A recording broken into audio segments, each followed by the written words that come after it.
Clara Whitmore's hands shook as she set the plate down. Not from the cold, not from exhaustion. From the tiny wooden horse she'd found in her apron pocket, the one her son had carved the day before the fire took him. 4 years.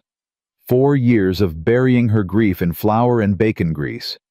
4 years of feeding 30 hungry cowboys while starving herself of everything that made life worth living. Then he walked in, a stranger with storm-gray eyes and blood on his shirt. And nothing would ever be the same. Stay until the end to see how 2 shattered souls found redemption in the Montana wilderness. Drop a comment with your city so I can see how far this story travels. Now let's begin. The kitchen door slammed open at 4:30 in the morning. Clara didn't flinch. After 4 years at Broken Arrow Ranch, she'd learned that Montana winters had no manners. The wind took what it wanted. Warmth dignity sometimes lives. She wiped her hands on her apron and crossed to secure the latch. That's when she saw him. A man, collapsed against the hitching post. Snow covering his shoulders like a burial shroud. Clara's heart stopped, then started again harder. "Lord have mercy," she breathed. She grabbed her shawl and ran into the darkness, the cold hitting her face like a slap. The man wasn't moving. His horse stood nearby, head down, exhausted frost hanging from its muzzle. "Mr." Clara knelt beside him.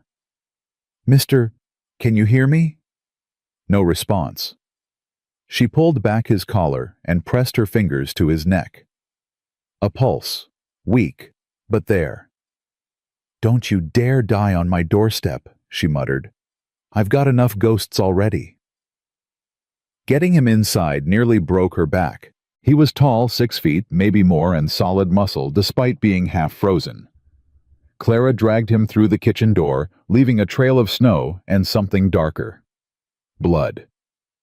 She rolled him onto his back near the stove, and finally got a good look at his face. Sharp jaw. Dark hair matted with ice. A small scar on his chin. His clothes were quality once, but road-worn now. His boots had seen 1,000 miles of hard riding. "Who are you?" Clara whispered. His eyes opened. Gray. Like storm clouds. Like gunsmoke. They focused on her with a sharpness that didn't match his broken body. "Where?" His voice cracked. "Broken Arrow Ranch. Montana territory." Clara pressed him back down when he tried to rise. "Stay still. You've lost blood." "How much?" "Enough that you shouldn't be conscious." She was already reaching for her medicine kit. "What happened to you?" He was quiet for a long moment. Too long. "Trouble," he finally said. "That ain't an answer." "It's the only one I got, ma'am." Clara's jaw tightened. She'd dealt with drifters before, men running from debts, from wives, from the law. They all had that same look, hunted, haunted, holding secrets like weapons. "I'm going to need to see the wound." He hesitated, then nodded. She unbuttoned his shirt with steady hands. The wound was on his left side, just below the ribs. A bullet grazed deep but clean. He'd been lucky, if you could call getting shot lucky. "This needs stitching." "Do it." "It'll hurt." Something flickered in those gray eyes, almost like amusement. "Ma'am, I've been riding 3 days with a hole in my side. Pain and I are old friends." Clara threaded her needle. "Bite down on this." She handed him a leather strap. "And for God's sake, don't scream. The hands start waking up at 5. He took the strap, his eyes never leaving her face. "You've done this before." "More times than I care to count." She poured whiskey over the wound. He hissed, but didn't cry out. "Hold still." The first stitch made his whole body go rigid. The second drew a grunt from deep in his chest. By the third, his breathing had steadied, controlled, deliberate. This man knew how to handle pain. "You're either very brave or very stupid," Clara said. "Been called both. Which is true? Depends on the day." She tied off the final stitch and sat back. Her hands were steady, but her heart was racing. When was the last time she'd been this close to a man? She couldn't remember. Didn't want to remember. "You'll live," she said. Barely. "I'm obliged to you, ma'am." "It's miss. And don't be obliged yet. You still owe me an explanation." She wiped her hands on a clean cloth. "Men don't ride 3 days through a blizzard with bullet holes unless they're running from something. Or someone." He sat up slowly, wincing. "Maybe I was running toward something." Toward what death? Freedom. The word hung between them. Clara knew that word, knew the weight of it, the ache of wanting something you couldn't have. "What's your name?" she asked. He hesitated again, just a heartbeat, but she caught it. "Jessie. Jessie Cade." A lie. She could taste it, but she'd told enough lies herself to recognize when pushing wouldn't help. "Clara Whitmore. I'm the cook here." She stood and moved to the stove. "You hungry, Mr. Cade?" "Starving." "Then sit at the table. I'll fix you something."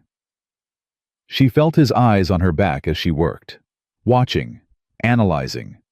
This man missed nothing. It should have unnerved her. Instead, it made her feel strangely visible, like she existed again after years of being a ghost in her own life. "How long you been here?" he asked. 4 years. "You like it?" Clara's hands stilled over the skillet. Such a simple question, such a complicated answer. "It's work," she said. "It pays." "That ain't what I asked." She turned to face him. "Does it matter?" "Just trying to understand." "Understand what? You?" He held her gaze. A woman alone cooking for 30 men in the middle of nowhere. That takes a certain kind of strength, or a certain kind of desperation. The directness of it should have offended her. Instead, it cracked something open in her chest. "Maybe both," she admitted. He nodded as if that was the answer he expected. "I know something about both." Clara set a plate in front of him. Eggs, bacon, 3 biscuits still warm from yesterday's batch.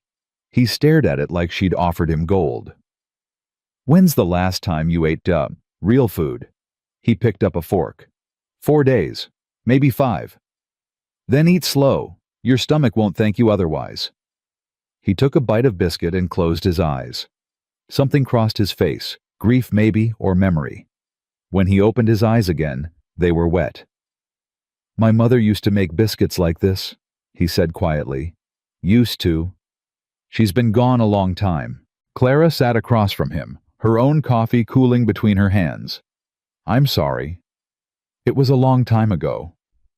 "That doesn't make it hurt less." He looked at her sharply. "You speak like someone who knows." "I lost people too."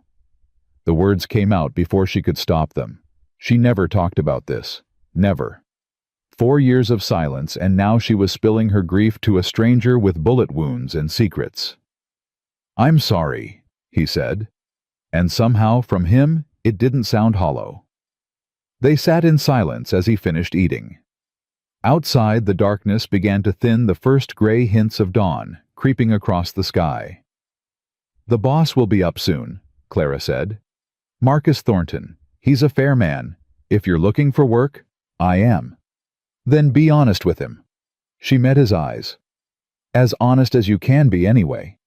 Something flickered across his face. Surprise, maybe, or shame. "You know I lied, about my name." "I know you didn't tell me everything." Clara stood and gathered his empty plate. "I figure everyone's got a right to their secrets. Lord knows I've got mine." "You're a remarkable woman, Miss Whitmore." "I'm a cook, Mr. Cade. Nothing remarkable about that." "You saved my life. That's remarkable enough." She didn't know what to say to that, so she said nothing. Just turned back to her stove and started preparing breakfast for 30 hungry men. The kitchen door opened again at 6 o'clock sharp.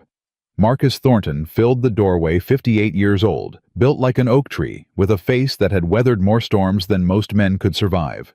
His eyes found the stranger immediately. "Clara?" His voice was calm but alert. "We have a guest." He rode in before dawn, Mr. Thornton, half frozen and bleeding. I patched him up. Marcus crossed the room in 3 strides. He stood over Jesse, studying him with eyes that missed nothing. You got a name, son? Jesse Cade, sir. Marcus's eyes narrowed. Something flickered their recognition. Suspicion Clara couldn't tell. That horse outside yours? Yes, sir. Good animal. Quarter horse, if I'm not mistaken. Texas breeding. Jesse's jaw tightened. You know your horses, Mr. Thornton. I ought to. Been raising them 40 years. Marcus pulled out a chair and sat. Clara, get me some coffee, would you? Mr. Cade and I need to talk. Clara poured the coffee, her ears straining to catch every word. This wasn't just idle conversation. Marcus was testing the stranger, probing for weaknesses, looking for truth. Where you from, son? Here and there, most recently Kansas. Before that, a pause. South. Texas. Jesse's hands tightened around his cup. You seem awful interested in my geography, Mr. Thornton. I'm interested in knowing who's under my roof. Marcus leaned forward. I've been running cattle in this territory for 20 years. I've seen every kind of man. There is good ones, bad ones, and ones just trying to survive. I can usually tell which is which within 5 minutes. And which am I? Marcus was quiet for a long moment. Then he said something that made Clara's blood run cold. You got your daddy's eyes, son. The kitchen went silent. Jesse didn't move, didn't breathe. His face had gone pale beneath the trail dust. I don't know what you mean. I think you do. Marcus's voice was gentle but firm. I knew Harrison Hollister. Worked with him 30 years back before he built his empire in Texas. Before I came north. He paused. You look just like him. Clara's heart hammered. Hollister. The name meant nothing to her, but it clearly meant everything to Jesse. His whole body had gone rigid like a man facing a firing squad. That man's dead, Jesse said flatly. I know. I heard what happened to the family. Marcus shook his head. Terrible business. Harrison, his wife, his eldest son all killed, and the youngest boy wanted for the murder. He didn't do it. The words burst out of Jesse like a gunshot. His hands were shaking now, his carefully constructed calm shattered. I know he didn't, Marcus said quietly. Jesse looked up, shock breaking through his mask. How could you possibly know that? Because I knew Harrison Hollister, and I know his blood. Marcus reached across the table and gripped Jesse's arm. A Hollister might be many things, stubborn, proud, reckless, but they don't murder their own kin. Never have, never will. Clara watched this exchange with her heart in her throat. She didn't understand half of what they were saying, but she understood the emotion, the raw, painful hope breaking across Jesse's face. You believe me, Jesse whispered. I believe what I see, and I see Harrison's boy running for his life, trying to survive in a world that's branded him a killer. Marcus released his arm. You're safe here, son. Whatever name you're using, whatever you're running from, you're safe on my land. Jesse's composure cracked. He bent forward, pressing his hands to his face, and for a moment, Clara thought he might weep. But he pulled himself together, straightening his shoulders with visible effort. I've been running for 7 years, he said hoarsely.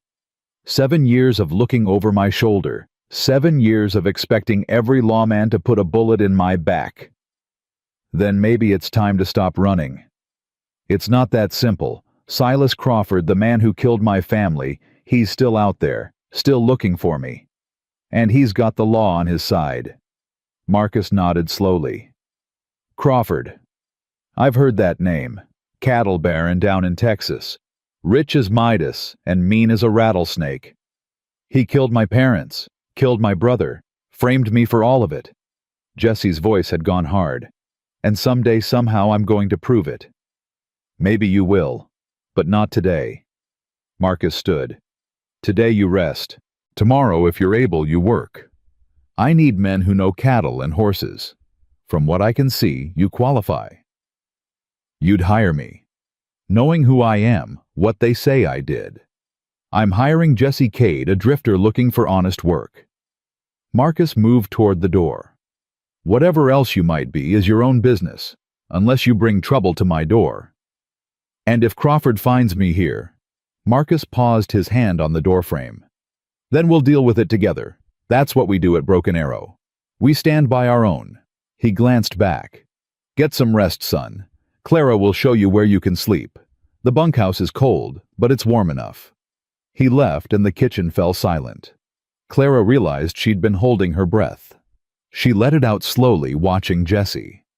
He hadn't moved from his chair, but something in him had shifted. The tension that had coiled through him since he'd arrived was loosening just slightly. He means it, she said. Marcus doesn't say things he doesn't mean. Jesse looked at her. You heard all that. I did. And you're not afraid of what a man wrongly accused of a crime he didn't commit? Clara shook her head. I've known real monsters, Mr. Hollister, or Cade, or whatever you call yourself. They don't ride 3 days through a blizzard and thank a woman for stitching them up. Jesse, he said quietly. Call me Jesse. It's my real name, at least. All right, Jesse. She crossed her arms. You should rest. The hands will be here for breakfast soon, and I can't have a bleeding stranger scaring my customers.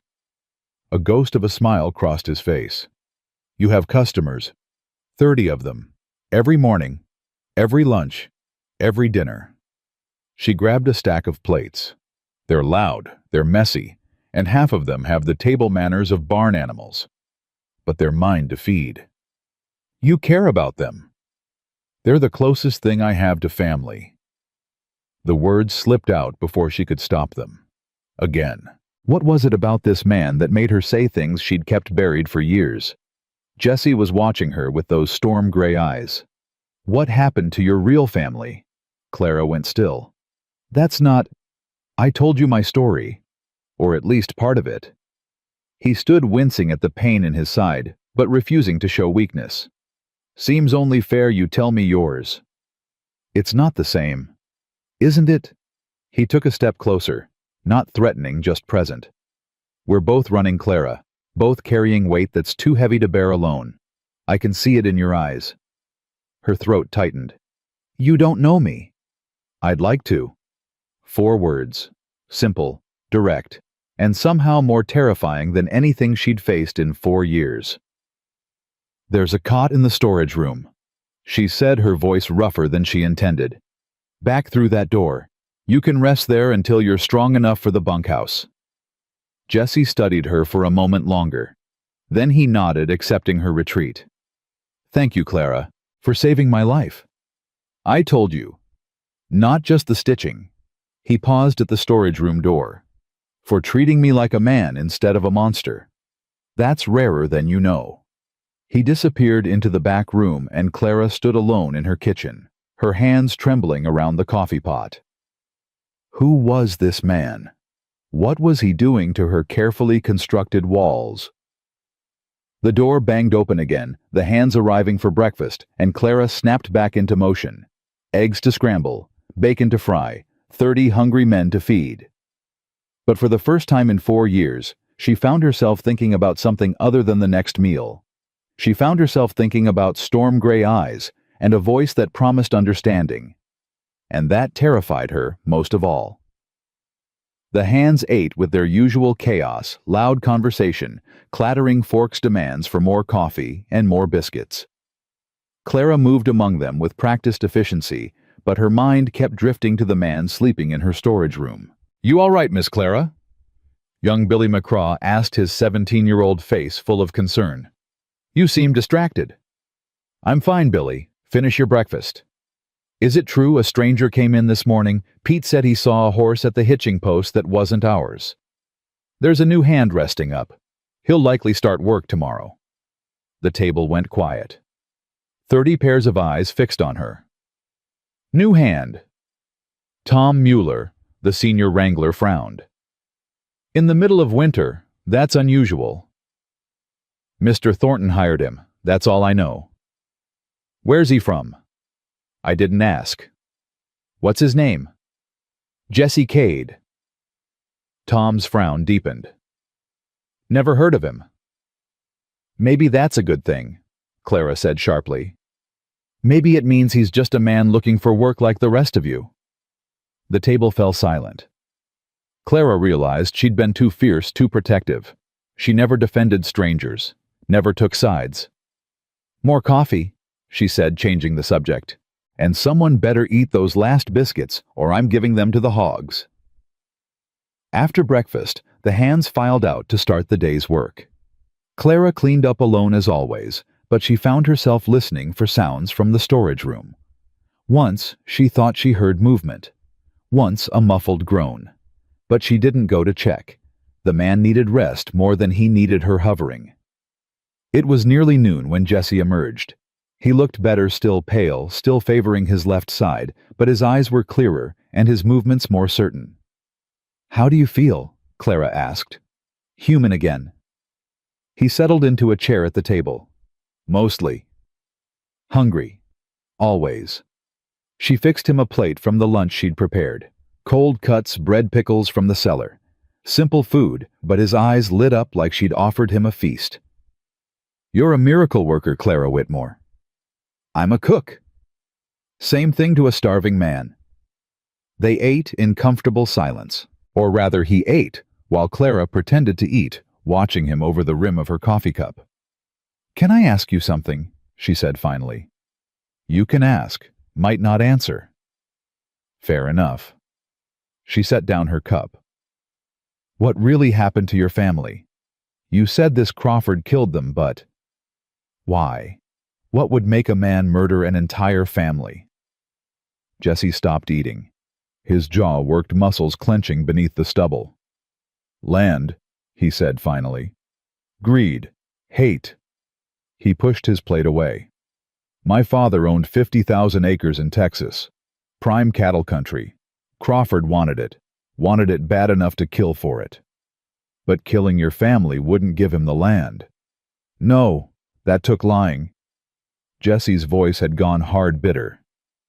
Crawford had witnesses, paid witnesses, who said they saw me kill my parents. Said I did it for the inheritance. The law believed them. But you didn't. No. He met her eyes. I was in town buying medicine for my mother. She'd been sick for weeks. When I got back... He stopped, swallowed hard. They were dead. All of them. And Crawford's men were waiting for me with a story already prepared. Clara's heart ached. She knew that kind of loss. The sudden, brutal kind that left you staggering, unable to believe the world had changed so completely in the time it took to run an errand. I ran, Jesse continued. I shouldn't have it made me look guilty, but I was 25 years old, and I'd just walked into a nightmare. I panicked. Anyone would have. Would they? He laughed, but there was no humor in it. I've been asking myself that for 7 years. If I'd stayed, if I'd fought. You'd be dead, Clara said quietly. If Crawford was powerful enough to murder your family and frame you for it, he was powerful enough to make sure you never saw trial. Jesse stared at her. That's an unusually practical way of looking at it. I'm a practical woman. You're more than that. The words hung between them, charged with something neither of them was ready to name. I should check on the evening meal, Clara said, rising abruptly. The hands will be in before sunset. Clara. She stopped her back to him. I don't know why you're being kind to me, but I want you to know I'm not going to bring trouble to you. If Crawford's men find me here, I'll leave before they can hurt anyone else. She turned to face him. And go wherever's far enough to keep you safe. You don't even know me. Why would you care about keeping me safe? Jesse stood slowly, crossing to her. He moved carefully, still healing, but there was a gentleness in his approach that disarmed her. Because you saw me, he said quietly. You saw me bleeding on your doorstep, and you didn't call for help. You didn't run for a gun. You saved my life with your own 2 hands. That doesn't mean... And because when I told you the truth about who I am, you didn't flinch, didn't look at me like a criminal. He stopped just close enough to touch if she reached out. You looked at me like a man who needed help. Clara's throat was tight. Maybe I just have bad judgment. Or maybe you're the first person in 7 years to see me clearly. She should step back, should put distance between them, should remember all the reasons she'd spent 4 years building walls around her heart. Instead, she stood her ground. I lost my husband and son 4 years ago, she heard herself say. A fire. I was at the schoolhouse teaching when it happened. They died trying to save each other. The words came out flat, emotionless, the only way she could say them. I'm sorry, Jessie said. And like before, it didn't sound hollow. I blamed myself. Still do sometimes. I should have been home, should have been there. But you weren't. No, I was doing my job, teaching children their letters while my boy... Her voice cracked. She stopped, breathed. While my Benjamin burned alive. Jessie said nothing. He just stood there, solid and present, bearing witness to her grief. I came west to disappear, Clara continued. To work myself to death so I wouldn't have to feel anymore. And it was working. 4 years of cooking, cleaning, existing without really living. She looked up at him. Then you appeared on my doorstep. And ruined everything. And reminded me I was still alive. The admission surprised them both. Clara felt heat rise to her cheeks. She'd said too much, revealed too much. I should... Wait. Jessie's hand caught hers. His palm was calloused and warm. You're not the only one who's been reminded. Their eyes held. Something passed between them, recognition, understanding the fragile beginning of something neither had expected. I'm not looking for anything, Clara said quietly. Neither am I. I don't know how to trust anymore. Neither do I. So, what is this? Jessie's thumb brushed across her knuckles. A small gesture, but it sent warmth flooding through her. This is 2 broken people standing in the same kitchen, he said. That's all, for now. For now. The words hung between them, full of possibility. The kitchen door opened, and they sprang apart. Marcus Thornton stood in the doorway, his weathered face unreadable. Jessie, feeling better? Yes, sir, much better. Good. Marcus glanced between them, missing nothing. I need you to come with me. There's something you should see. What is it? Doc Whitfield's here. Rode in from Billings this morning. Marcus's eyes were steady. Says he has documents that might interest a man named Hollister. Clara's breath caught. Jessie went absolutely still. What kind of documents? The kind that might clear your name. Marcus held the door open. If you're ready to stop running, son, now's your chance. Jessie looked at Clara. In his eyes, she saw hope warring with fear, the desperate wish for freedom battling 7 years of learned caution. Go, she said softly. I'll be here when you get back. He held her gaze for a moment longer. Then he followed Marcus out into the Montana cold. Clara stood alone in her kitchen, her heart pounding. Whatever happened next, nothing would be the same. And for the first time in 4 years, that thought didn't terrify her. It gave her hope. The doc's hands trembled as he spread the papers across Marcus's desk. Jessie stood frozen, afraid to breathe, afraid to hope. I kept everything, Doc Whitfield said. His voice cracked with age and emotion. Your father gave me these the week before he died, said if anything ever happened to him, I should hold on to them. Jessie's throat tightened. He knew. He knew Crawford was coming. He suspected. The doc pushed his spectacles up his nose. Harrison was no fool. He'd been receiving threats for months, anonymous letters, dead cattle, fences cut in the night. Marcus leaned forward. What are these documents, Henry? Land deeds, original surveys, and most importantly? The doc pulled out a yellowed envelope. Letters, from Crawford to Harrison.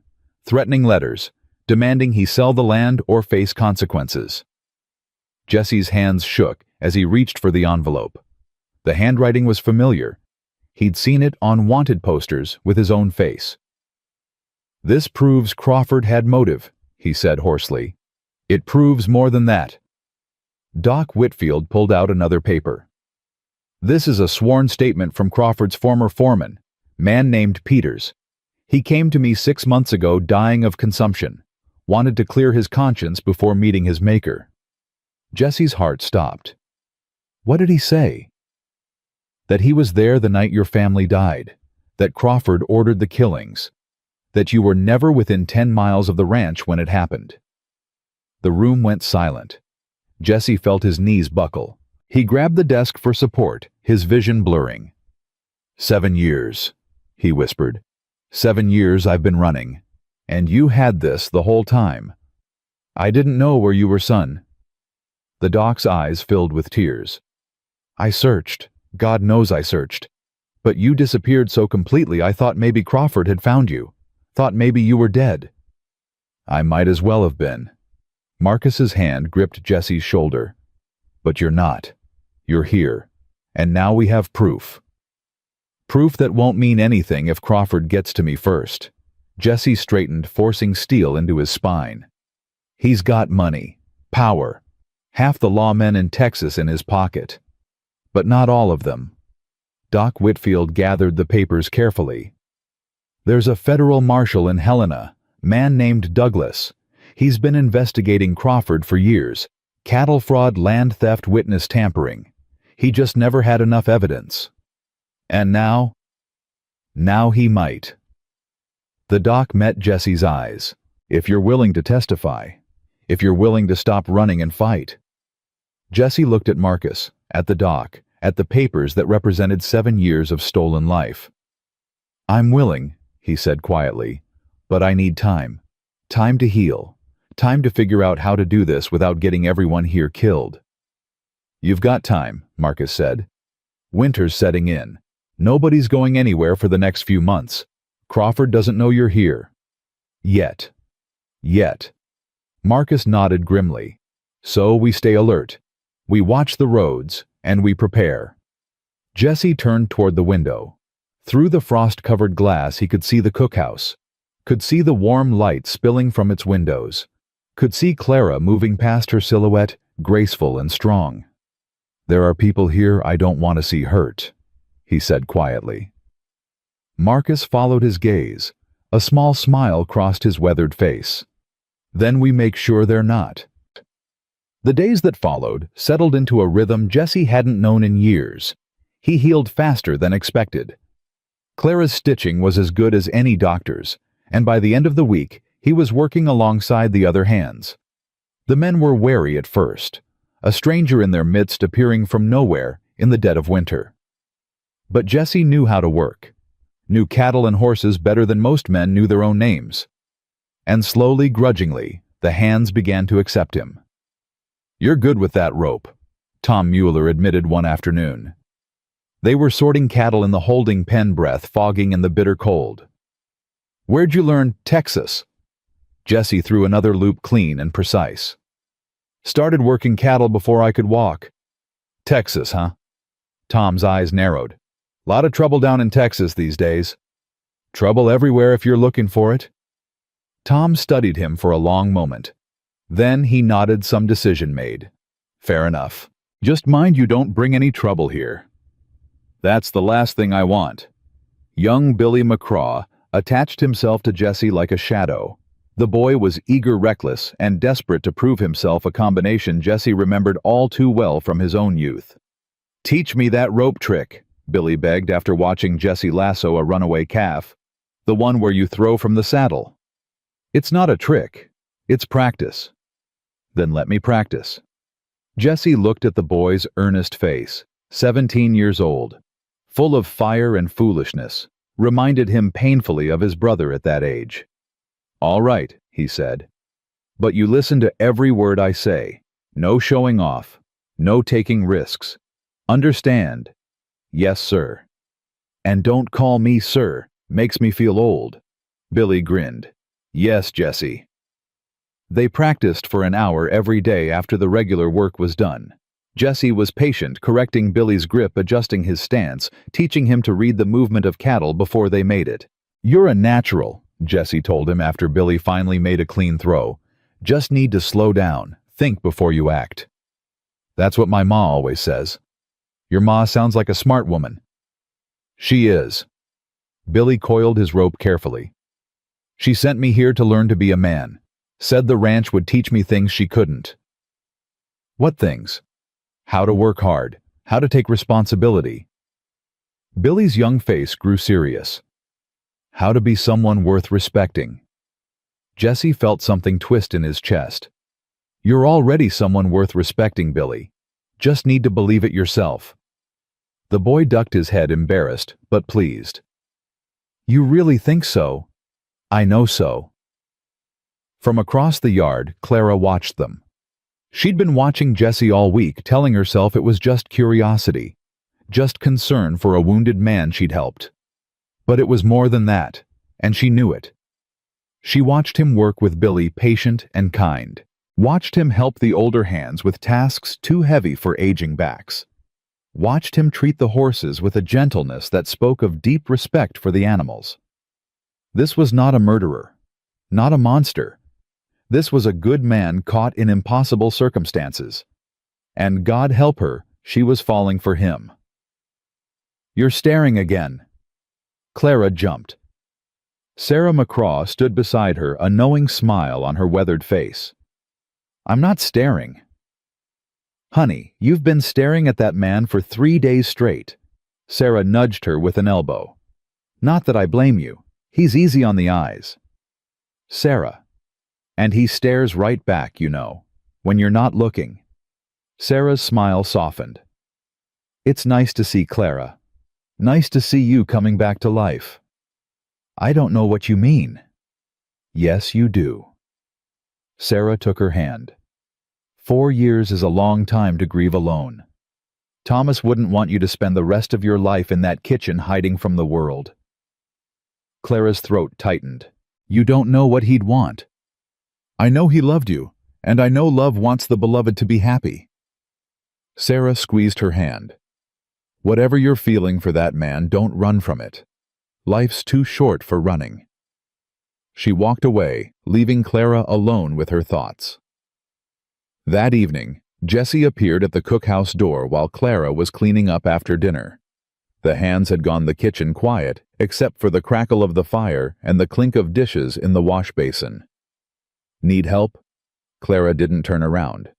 "You should be resting." "I've rested enough." He picked up a dish towel without waiting for permission. "Besides, I owe you. For everything." "You don't owe me anything." "Then let me help, because I want to." They worked in silence for a while, washing and drying, a simple domestic rhythm that felt strangely natural. "Billy's improving," Clara said finally. "He's a good kid, just needs guidance. He looks up to you. I don't know why." Clara set down the plate she was washing and turned to face him. "Don't you? You're patient with him. You take time to teach him properly. You treat him like he matters." "He does matter. Not everyone sees it that way. Some of the hands think he's just a nuisance." Jesse's jaw tightened. "Then they're fools. That boy has more heart than half the men I've known." Something in his voice made Clara study him more closely. "You're thinking of someone else. My brother." The words came out rough. "Daniel. He was like Billy Young, eager, always trying to prove himself." Jesse's hands stilled on the dish he was drying. "He was 22 when Crawford's men killed him." "I'm sorry. He died trying to protect our mother. Died a hero." Jesse set the dish down carefully. "And I wasn't there to help him." Clara recognized that guilt, carried her own version of it every day. "You were getting medicine for your mother," she said quietly. "You were trying to help her." "I should have been home. And I should have been home when the fire started." Clara crossed her arms over her chest. "Should have been there to save my husband and son. But I wasn't. And no amount of wishing can change that." Their eyes met. Two people bound by loss. by guilt, by the terrible weight of surviving when others didn't. "How do you live with it?" Jesse asked. "One day at a time. One meal at a time. One breath at a time." Clara's voice softened. "And lately I've started to wonder if maybe surviving isn't something to feel guilty about. Maybe it's something to honor. Honor. By living. Really living. Not just existing." She took a step closer to him. "My son Benjamin, he was 3 years old. Full of joy. Full of wonder. He would have hated seeing me like this, closed off, afraid, half dead inside." Jesse's hand rose slowly, hovering near her face, but not touching. "You're not half dead, Clara. You're the most alive person I've met in 7 years. I didn't feel alive until you came." The admission hung between them. Raw, honest, terrifying. Jesse's fingers brushed her cheek. Just barely, the lightest touch. "I don't want to hurt you," he said hoarsely. "Then don't. I can't promise safety. Can't promise tomorrow. Crawford's still out there. Still hunting." "I know. So why?" "Because I'm tired of being afraid." Clara covered his hand with hers, pressing his palm against her cheek. "Because for the first time in 4 years, I feel something other than grief. And I'm not ready to let that go." Jesse closed his eyes. When he opened them again, they were bright with emotion. "One day at a time," he asked. "One day at a time." He leaned forward and pressed his forehead against hers. Not a kiss, something more intimate, a promise, a prayer. "Thank you," he whispered.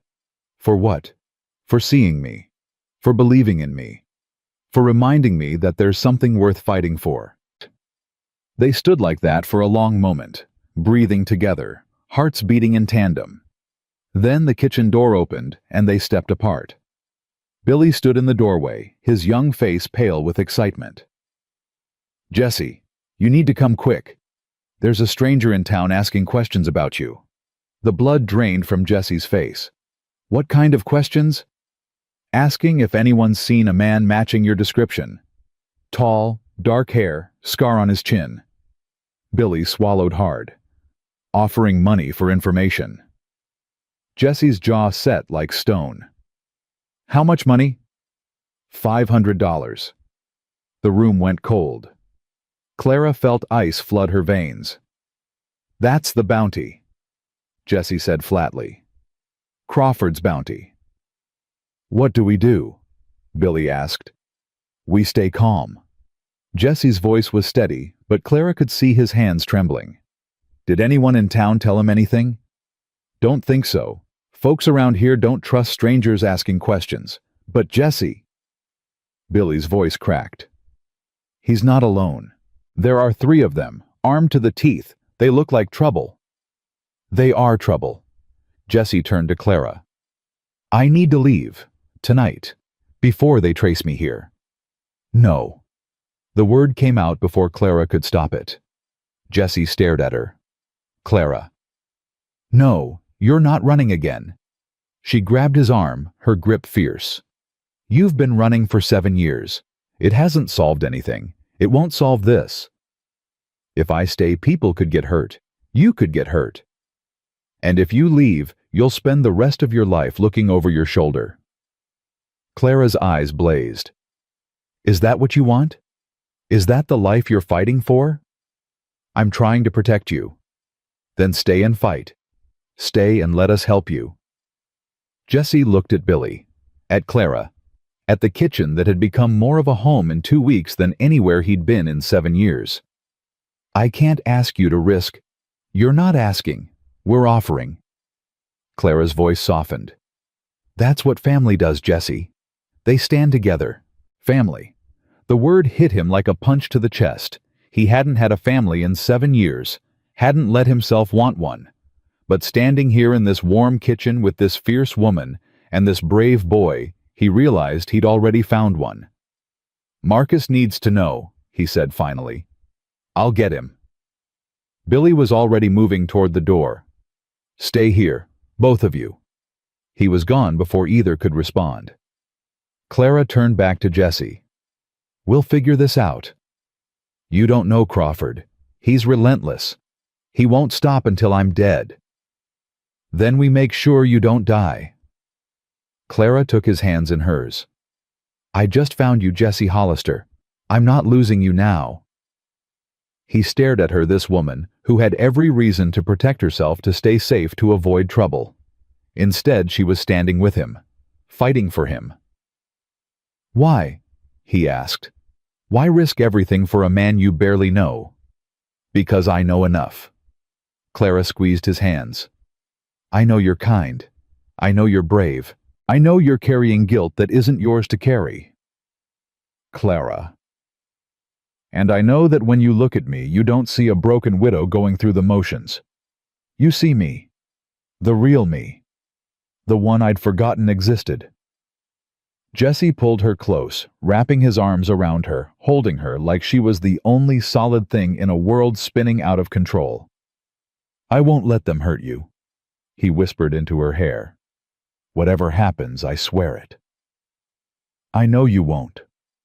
They held each other as the fire crackled and the winter wind howled outside. Two people standing on the edge of a storm, choosing to face it together. Marcus arrived 10 minutes later, his face grim. Behind him came Tom Mueller and 3 other senior hands, all armed. "Billy told me." Marcus's eyes swept the kitchen, assessing. "How much time do we have?" "Hard to say," Jesse answered. "If they're asking questions in town, they might be there all night, or they might already be on their way here. Then we prepare for both." Marcus turned to Tom. "Double the watch tonight. I want men on every approach. Anyone comes within a mile of this ranch, I want to know about it." "Yes, sir." "And Tom?" Marcus's voice hardened. "These men are dangerous. If they don't respond to warnings, shoot first. Understood?" Tom nodded, his weathered face set like stone. "Understood." The hands dispersed to take positions. Marcus turned back to Jesse and Clara. "You should stay inside tonight, both of you. Clara's room has only one entrance. Easy to defend." "I should be out there with the men," Jesse protested. "No. You're the one they're hunting. You need to stay hidden until we know what we're dealing with." Marcus gripped Jesse's shoulder. "This isn't cowardice, son. It's strategy. We don't know how many men Crawford has or what they know. Until we do, you're more valuable alive and hidden than dead in a gunfight." Jesse's jaw clenched, but he nodded. "And Clara?" Marcus's expression softened. "Keep him calm. Keep him safe. Can you do that?" "Yes." "Good." Marcus headed for the door. "I'll send word when we know more. Lock this door behind me and don't open it for anyone except me or Tom." He left, and the night closed in around them. Clara locked the door as instructed. Then she turned to Jesse, who was pacing the length of the kitchen like a caged animal. "You should sit down," she said. "I can't. Not while they're out there. Not while people are risking their lives for me." "They're risking their lives because they choose to." Clara caught his arm, stopping his pacing. "Because you've earned their loyalty." "I've been here 2 weeks. And in those 2 weeks, you've worked harder than anyone. You've helped without being asked. You've treated everyone with respect." She pulled him toward a chair. "Sit, please. You're still healing." Reluctantly, Jesse sat. Clara poured him coffee and pressed the cup into his hands. "Drink." He took a sip, more to please her than from any desire for it. His mind was racing, planning, calculating. "If they find me, they won't. But if they do, Jesse." Clara sat across from him and took his hands. "Look at me." He met her eyes. "Whatever happens tonight, we face it together. You're not alone anymore. Understand?" Something in his chest loosened. The constant tension he'd carried for 7 years, the hypervigilance, the certainty that he could only rely on himself, it began to crack. "I don't know how to let people help me," he admitted. "Then learn." Clara's grip tightened. "That's what we do. We learn. We grow. We change. And if I get you killed, then I'll die knowing I lived my last days truly alive, that I cared about someone again, that I loved again. The word hung in the air. Love. Neither of them had said it before. Neither of them was ready to say it now. But it was there. Unspoken. Undeniable. Clara! A knock at the door made them both jump. It's Tom. The voice was muffled, but recognizable. Open up. Clara crossed to the door and opened it. Tom stepped inside, snow melting on his shoulders. They're gone, he said. Left town about an hour ago, headed south. Jessie stood slowly. They left? Looks like. The bartender said they got into an argument with each other. One of them thought you might be up in Helena. They decided to check there first. Relief flooded through the kitchen like warm water. So, we're safe? Clara asked. For now. Tom's face remained grim. But they'll be back. Men like that don't give up easy, and next time they might ask better questions, or offer more money. Then we use the time we have, Jessie said. Get those documents to the federal marshal. Build a case against Crawford. Already working on it. Tom nodded toward the main house. Marcus is writing a letter tonight. Doc Whitfield's adding his sworn statement. Come spring, we'll ride to Helena and present everything to Marshal Douglas ourselves. Come spring. Jessie's voice was heavy. That's months away. Months for Crawford's men to search Helena. Months for the trail to go cold.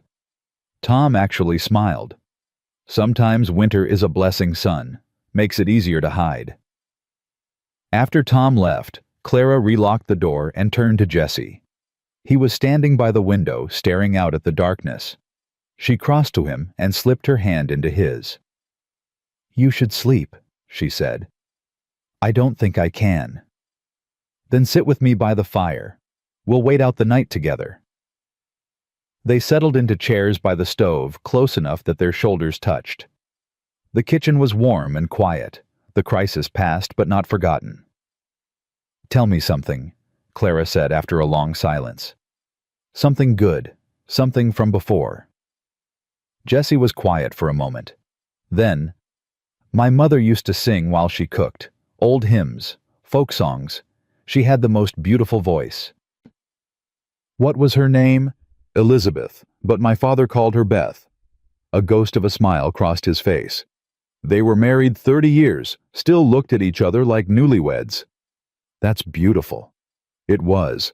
I didn't appreciate it at the time. Thought I had forever to tell them how much they meant to me. His voice roughened.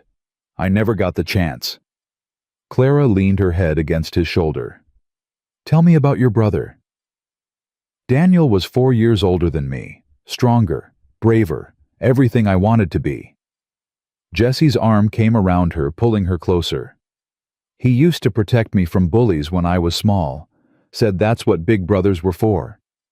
He sounds wonderful. He was. He would have liked you.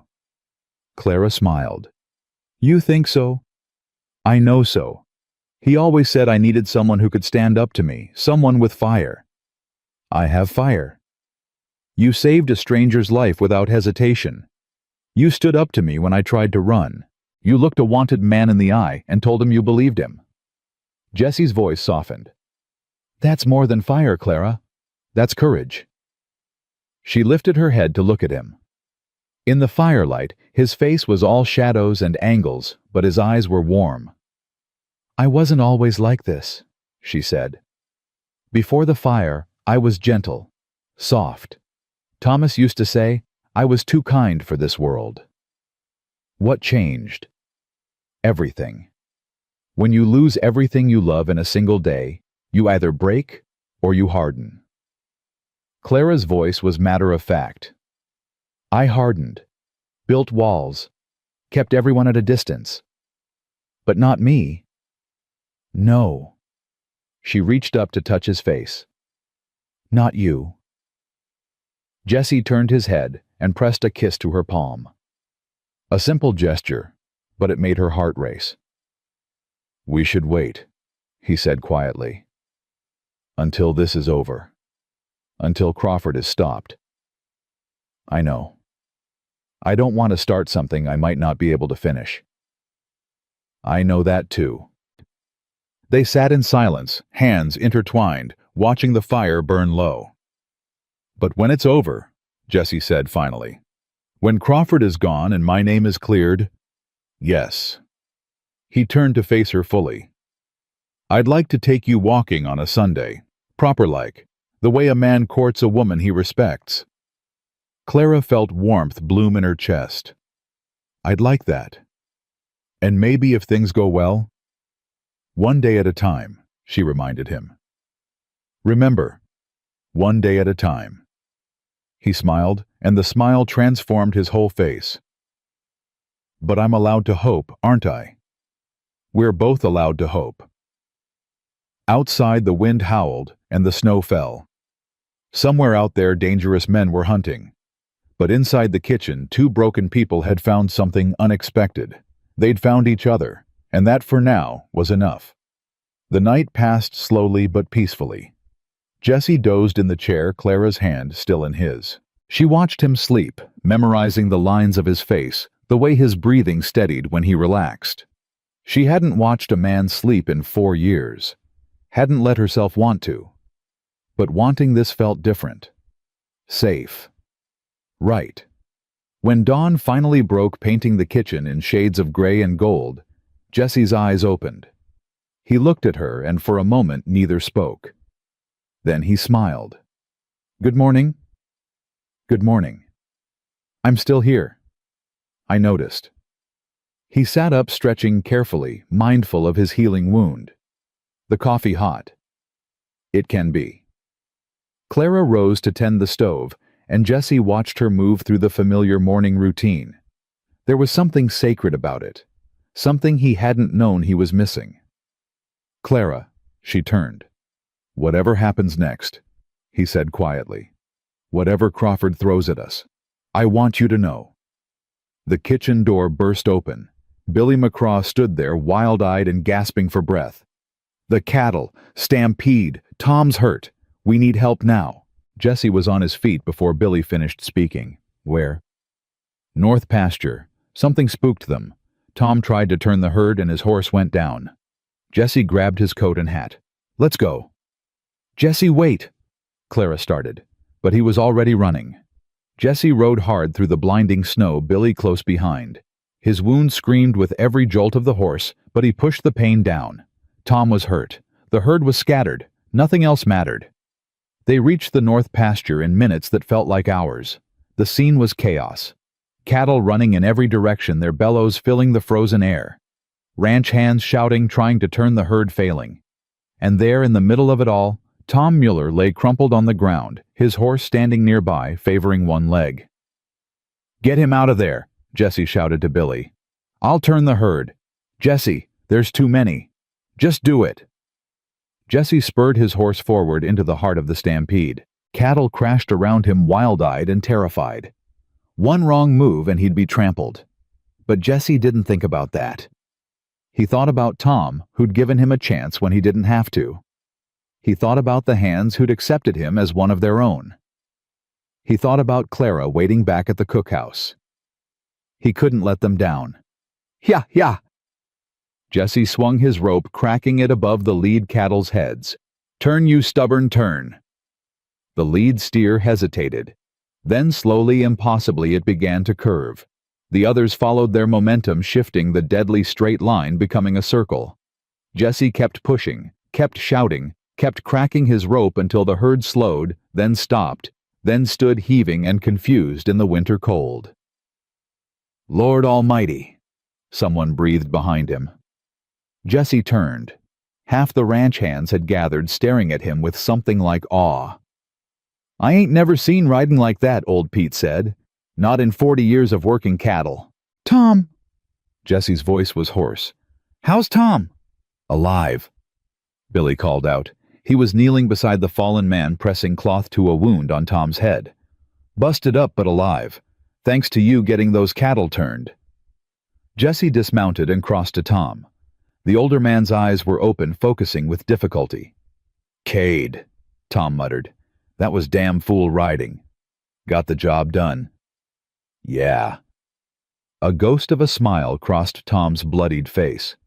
Yeah, it did. They got Tom back to the ranch on a makeshift stretcher. Clara met them at the door of the main house, her face pale, but her hands steady. Bring him inside. I need hot water, clean cloth, and someone find Doc Whitfield. Doc went to town this morning, Marcus said. Won't be back until tonight. Then I'll handle it myself. Clara was already rolling up her sleeves. Jesse helped me get him to the bed. They worked together, Clara issuing orders with the calm efficiency of someone who'd done this before. She cleaned Tom's wounds, stitched a deep gash on his forehead, splinted what she suspected was a cracked rib. Through it all, Jesse stayed by her side, handing her supplies, holding Tom steady when the pain made him thrash. You're good at this, Jesse said quietly as Clara finished the final bandage. I used to help the town doctor back in Massachusetts. Before.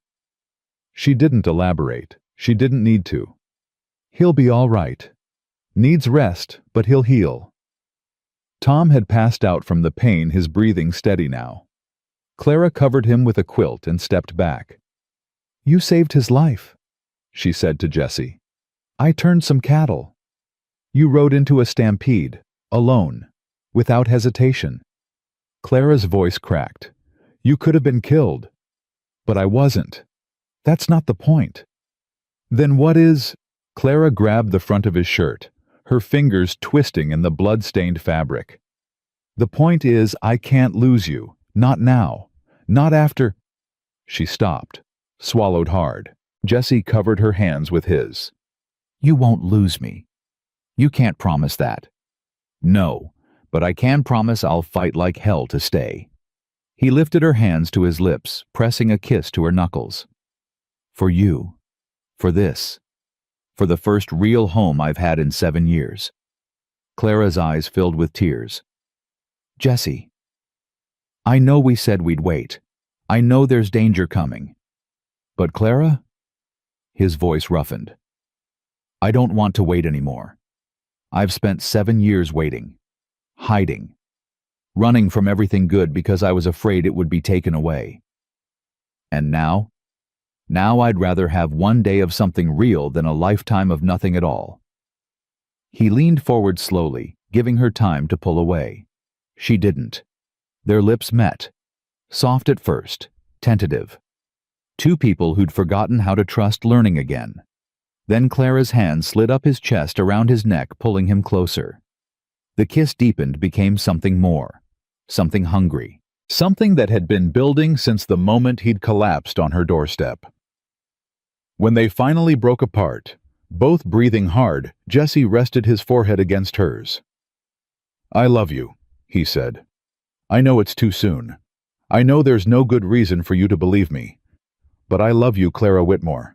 I think I have since you stitched me up and told me not to scream. Clara laughed, the sound wet with tears. I love you too. And you're right, it's too soon and there's no good reason and I don't care. I love you anyway. They held each other in the quiet room, Tom's steady breathing the only sound. What do we do now? Clara asked. Now we wait. For Doc Whitfield. For spring. For the chance to clear my name. Jesse pulled back enough to look at her. And we stay together. Whatever comes. Whatever comes. Clara agreed. The peace lasted 3 days. 3 days of stolen moments and growing hope.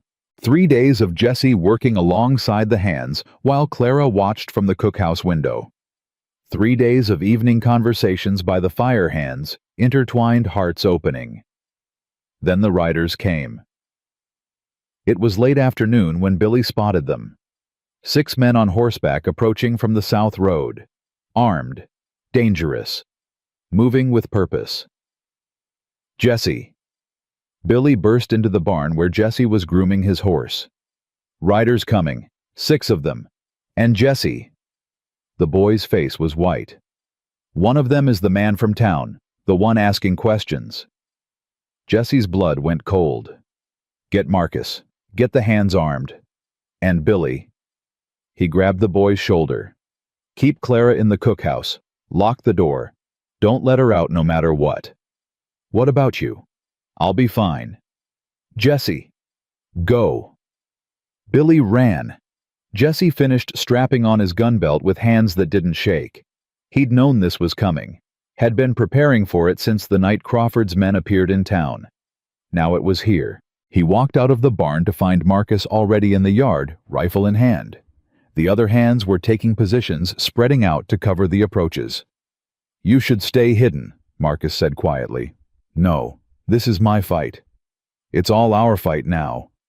The riders reached the edge of the ranch and stopped. Their leader urged his horse forward a few paces, a big man with a cruel face and dead eyes. "We're looking for a man named Jesse Hollister," he called out. "Word is, he's working here under a false name."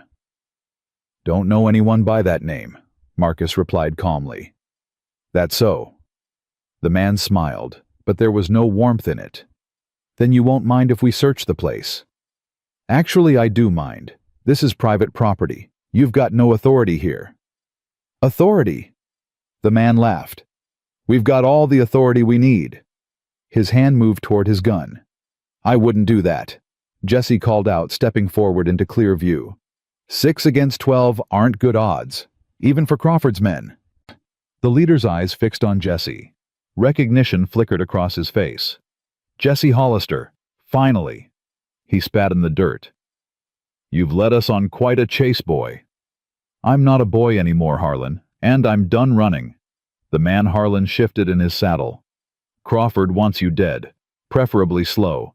Says you owe him for 7 years of trouble." "Crawford owes me my family, my home, my life." Jesse's voice was steady but cold as winter ice. "Tell him if he wants me, he can come get me himself, instead of sending dogs to do his killing." Harlan's face darkened. "Big talk for a dead man." "I'm not dead yet." "Matter of time." The tension stretched tight as a bowstring.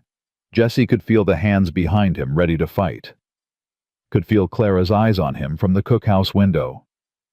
"You've got 2 choices," Jesse said. "Ride away now and tell Crawford I'm waiting for him. Or try your luck and die in this yard."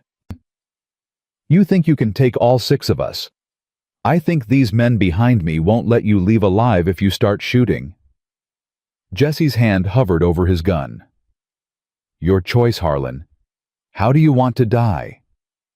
For a long moment, nobody moved.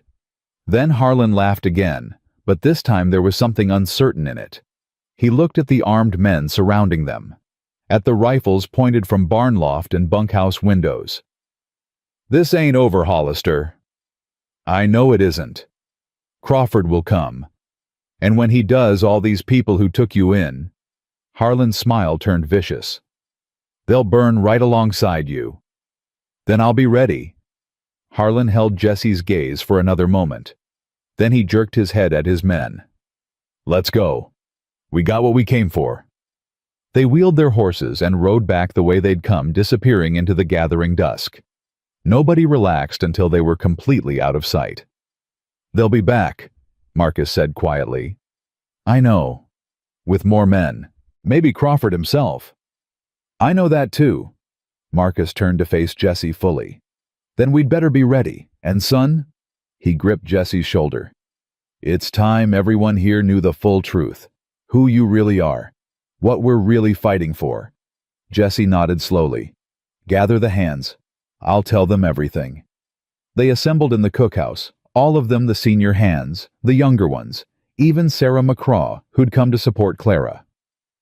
Jesse stood at the front of the room, Clara beside him, and told them the truth. All of it. His real name, his family's murder, Crawford's lies, 7 years of running, the documents Doc Whitfield had brought, everything. When he finished, the room was silent. Then old Pete spoke up. "So you're telling us you're innocent, that this Crawford fella killed your kin and blamed you for it?" "Yes." "And you've got proof?" "We've got letters, sworn statements, enough to take to a federal marshal." Pete exchanged looks with the other hands. Then he nodded.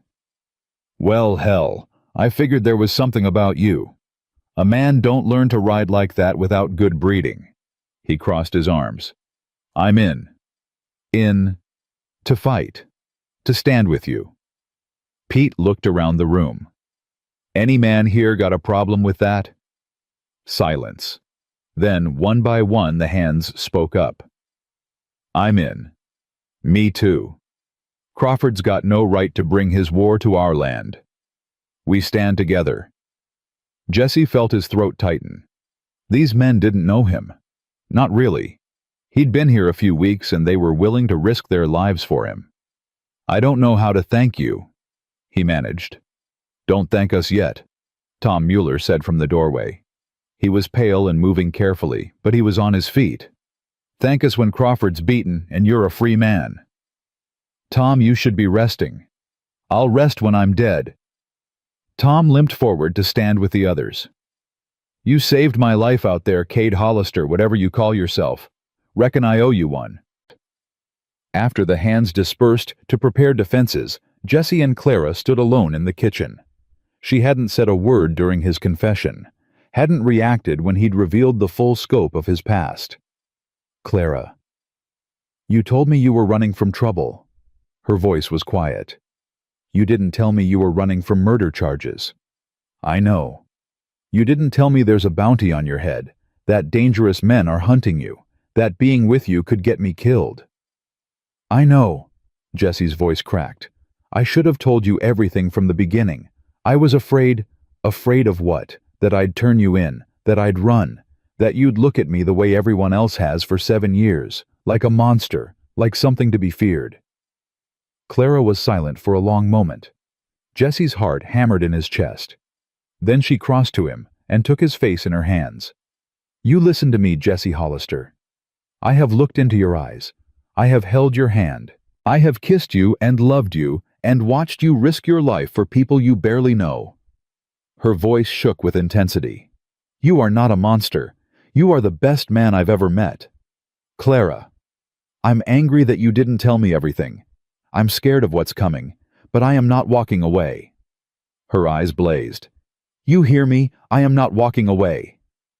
Jesse pulled her into his arms, holding her so tight he could feel her heart beating against his chest. I don't deserve you. Probably not. There was a hint of her old fire in the words. But you've got me anyway, so deal with it. He laughed, the sound choked with emotion. Yes, ma'am. They held each other as darkness fell outside, and the ranch prepared for war. The next morning brought an unexpected visitor. Doc Whitfield rode in at dawn, his horse lathered despite the cold. He barely waited for the animal to stop before swinging down and hurrying toward the main house. Jesse Marcus, where are you? Jesse met him on the porch. Doc, what's wrong? Nothing's wrong. Everything's right. The old man was grinning something Jesse had never seen before. I found it. I found the evidence we need. What evidence? Come inside. Everyone needs to hear this. They gathered again in the main house, Jesse, Clara, Marcus, Tom, and the senior hands. Doc Whitfield spread papers across the table, his aged hands trembling with excitement. I've been corresponding with Marshal Douglas in Helena. Sent him copies of the documents I had. Yesterday he sent this back. He held up a letter. Official seal. Federal government. It's a warrant, Doc said, for Silas Crawford's arrest, on charges of murder fraud and witness tampering. The room exploded with reactions. Jesse grabbed the table edge for support. How? He managed. The marshal's been building a case against Crawford for years. Your father wasn't his only victim. Crawford's been stealing land, killing settlers, bribing lawmen all across Texas. Doc's voice shook with triumph. But nobody would testify.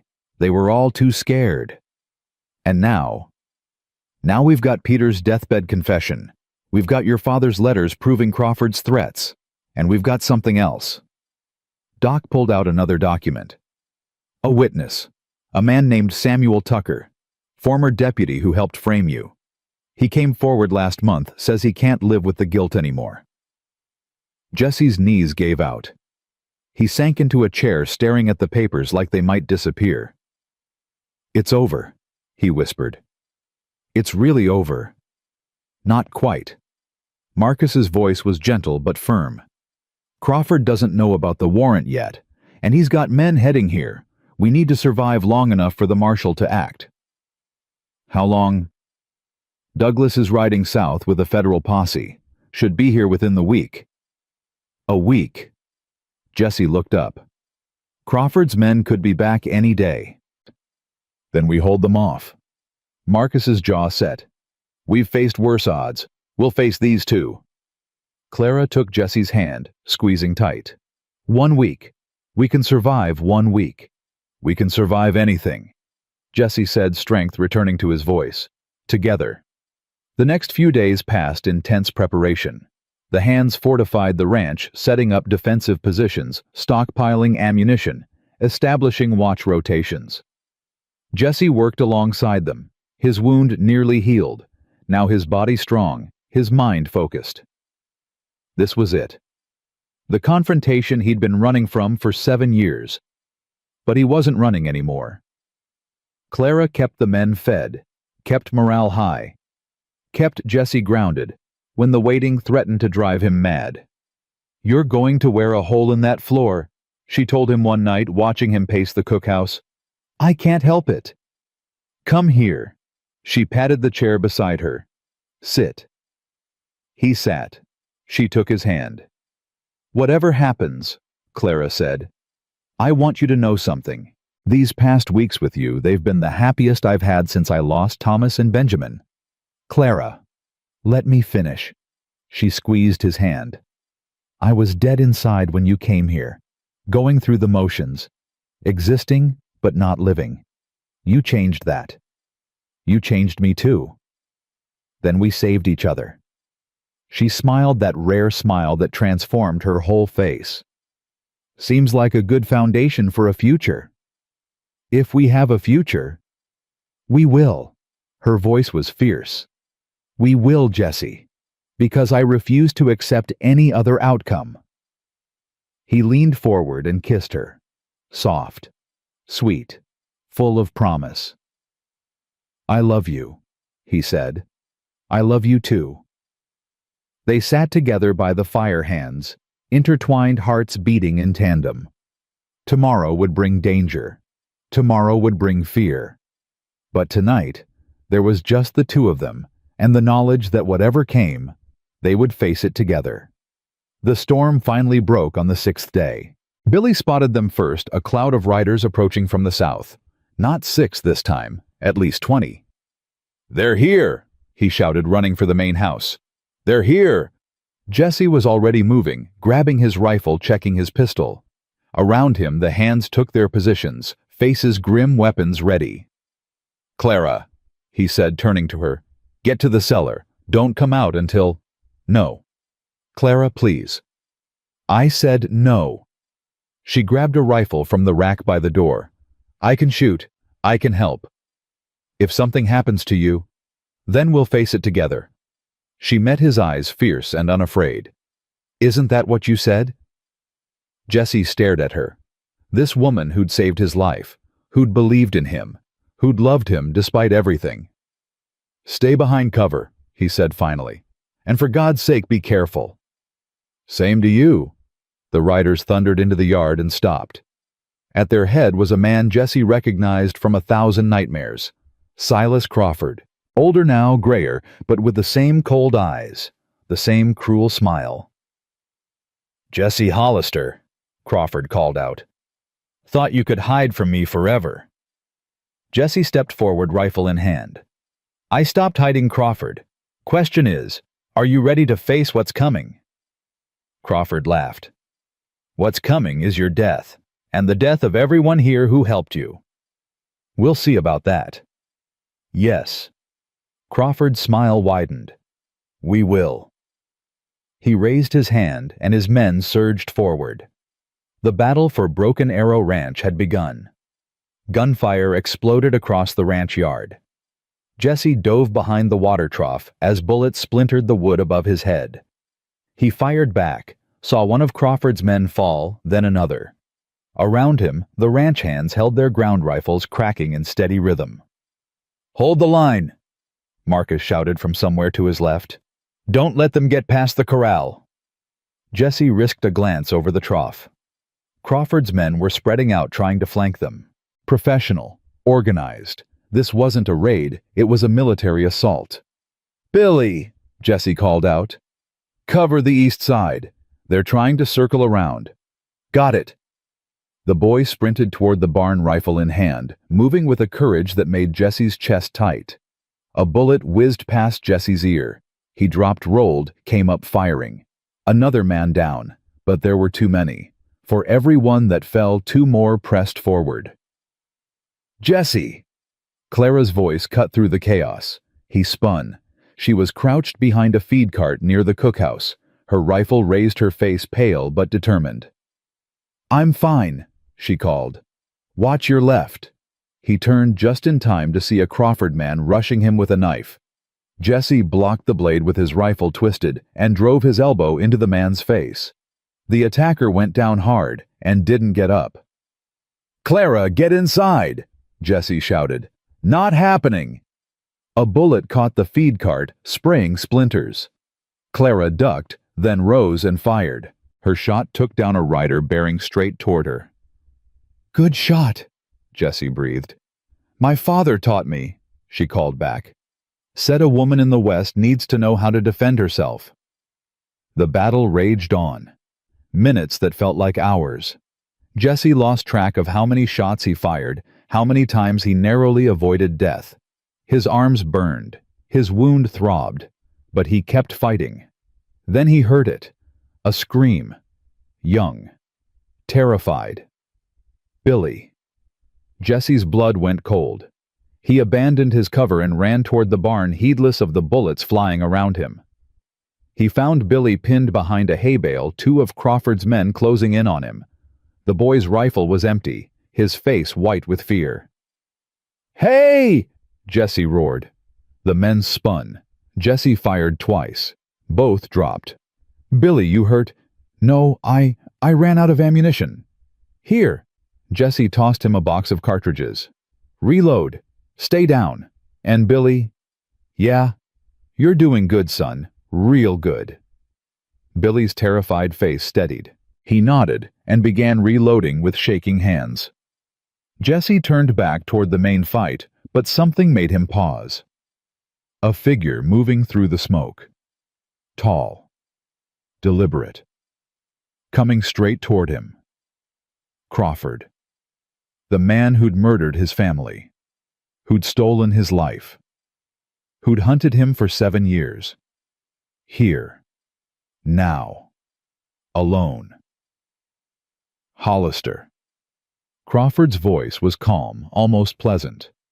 Like they were meeting for coffee instead of combat. "I've waited a long time for this." "So have I." Crawford smiled. "Your father begged, you know, at the end. Begged me to spare your mother, your brother." Jesse's hands tightened on his rifle. "Shut up." He got down on his knees. Harrison Hollister, the great cattle king, kneeling in the dirt like a dog. Crawford's smile widened. "I made him watch while my men—" Jesse didn't think, didn't plan. He just moved. He swung the rifle like a club. Crawford dodged faster than a man his age should be and drew his pistol. Jesse knocked it aside with his forearm, felt the bullet burn past his ribs. They crashed together, grappling, rolling in the dirt. Crawford was strong, stronger than Jesse expected, and fought with the viciousness of a man who'd killed before and enjoyed it. "I'm going to kill you slow," Crawford hissed in Jesse's ear. "Like I should have done 7 years ago." Jesse slammed his forehead into Crawford's nose. Blood sprayed.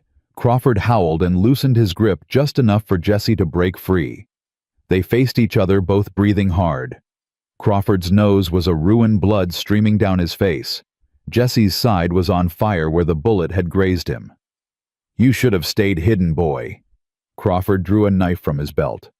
"Could have lived out your days in some backwater ranch pretending to be someone else." "I'm done pretending." Jesse circled slowly, watching the knife. "Done running. Done letting you win. You can't beat me. You're just a scared kid playing at being a man." "I was a scared kid." Jesse's voice hardened. "But that was 7 years ago. You want to know what I've learned since then?" Crawford lunged with the knife. Jesse sidestepped, grabbed his wrist, and twisted. The knife clattered to the ground. "I've learned that fear doesn't make you weak." Jesse drove his fist into Crawford's stomach. "Running doesn't make you a coward." Another blow to the jaw. "And the only thing standing between me and my life is you." Crawford staggered back, but he wasn't finished.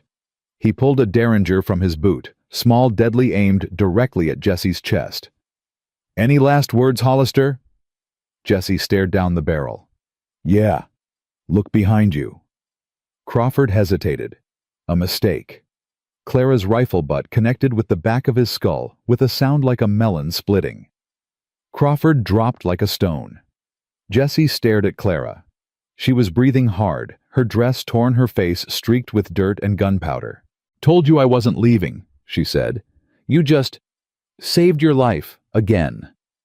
She lowered the rifle. "Don't make a habit of needing it." Jesse laughed, the sound slightly hysterical. "Yes, ma'am." Around them, the gunfire was dying down. Crawford's men, seeing their leader fall, were losing heart. Some threw down their weapons. Others tried to flee. "Hold them!" Marcus shouted. "Don't let any of them escape!" The ranch hands surged forward, rounding up the survivors. Within minutes, it was over. Jesse stood over Crawford's unconscious form, his chest heaving. 7 years. 7 years of running, hiding, looking over his shoulder. And now, it was done. "Jesse." Clara touched his arm. "It's over." "Is it?" He looked at her, something fragile and desperate in his eyes. "Is it really over?" "It is." She took his face in her hands. "He can't hurt you anymore. Can't hurt anyone." Jesse pulled her close, burying his face in her hair. His whole body was shaking. "I keep expecting to wake up," he whispered. "To find out this was all a dream." "It's not a dream." Clara held him tight. "It's real. You're safe. We're safe." They stood there wrapped in each other, while around them the ranch hands secured the prisoners and tended the wounded. Billy approached cautiously. "Jesse, Miss Clara, you two all right?" Jesse pulled back, wiping his eyes. "We're fine, Billy. How about you?" "Got a scratch on my arm. Nothing serious." The boy's face was pale but proud. "Did we win?" "Yeah, kid." Jesse managed a smile. "We won." The next few hours passed in a blur of activity. The wounded were treated. Thankfully, no one from the ranch had been killed, though several had injuries that would take time to heal. Crawford's men were bound and secured in the barn, awaiting the arrival of law enforcement. Crawford himself was kept under heavy guard. When he regained consciousness, his arrogance had faded, replaced by the desperate rage of a man who knew his empire was crumbling. "This isn't over, Hollister," he screamed from where he sat, tied to a support beam. "I've got friends, powerful friends. They'll what?" Jesse crouched in front of him. "Rescue you, I doubt it. From what I hear, most of your friends are already being rounded up. Seems the federal marshals have been waiting for an excuse to move on you." "You're lying." "Am I?" Jesse pulled out the warrant Doc Whitfield had shown them. "This is a federal arrest warrant. For murder. Fraud. Witness tampering." He smiled, but there was no warmth in it. "You're finished, Crawford. Everything you built, everything you stole, it's over." Crawford's face contorted with fury. "I should have killed you myself. Should have cut your throat the night I killed your family." "Yeah." Jesse stood. "You should have, but you didn't. And now you're going to spend the rest of your life in prison thinking about that mistake." He walked away without looking back. Clara found him later sitting on the porch of the main house, staring at the sunset. The sky was painted in shades of red and gold, beautiful and peaceful, a strange contrast to the violence of the day. "How are you feeling?" she asked, settling beside him. "I don't know." Jesse's voice was distant. "Empty, I think. Like there's supposed to be something inside me, and it's just Gone. The anger, maybe. The fear. Yeah. He looked at his hands. I've been carrying it so long I don't know who I am without it. Clara took one of his hands in hers. You're Jesse Hollister, son of Harrison and Elizabeth, brother of Daniel. A man who survived impossible odds and never stopped being decent despite everything the world threw at him. That's who I was. That's who you are. She squeezed his hand. The past doesn't disappear just because Crawford's been caught. It's part of you, always will be. I don't want it to be. I know. But Jesse... Clara turned his face toward her. That past made you who you are. Made you strong enough to survive. Kind enough to help a wounded stranger turn a stampede. Brave enough to face your demons head on. His eyes met hers. And what about you? What did your past make you? Scared, careful, closed off. She smiled sadly. But it also made me recognize something worth fighting for when I saw it. And what did you see? You. She leaned forward and kissed him softly. I saw you. They sat together as the sun sank below the horizon and the stars began to emerge. The ranch was quiet now, the day's violence giving way to an exhausted peace. What happens now? Clara asked. The marshal should arrive tomorrow or the day after. He'll take Crawford and his men back to Helena for trial. And then I testify. Tell the truth about what happened to my family. Let the law do what it should have done 7 years ago. And after that, Jesse was quiet for a long moment. When he spoke, his voice was barely above a whisper. I don't know. I've never thought past survival. Never let myself imagine a future. Maybe it's time you started. He turned to look at her. In the starlight, her face was soft, beautiful, full of a hope he was only beginning to understand. What kind of future did you have in mind? One where you stop running, where you build something real. Clara's hand found his. With me. Clara, I know it's soon. I know we've got history and baggage and 100 reasons to be careful. Her voice trembled, but held steady. But I'm tired of being careful. I'm tired of protecting myself from happiness because I'm afraid it won't last. You deserve better than a man with a past like mine. I deserve a man who loves me, who respects me, who sees me. Clara's eyes blazed. You do all three, the rest is just details. Jesse stared at her. This woman who'd saved his life, believed in him, fought beside him. Who'd looked at him with eyes that saw past the wanted posters and the violence and the years of running. I love you, he said. God help me, I love you more than I've ever loved anything. Then stay. Clara's voice cracked. Stop running and stay. Where?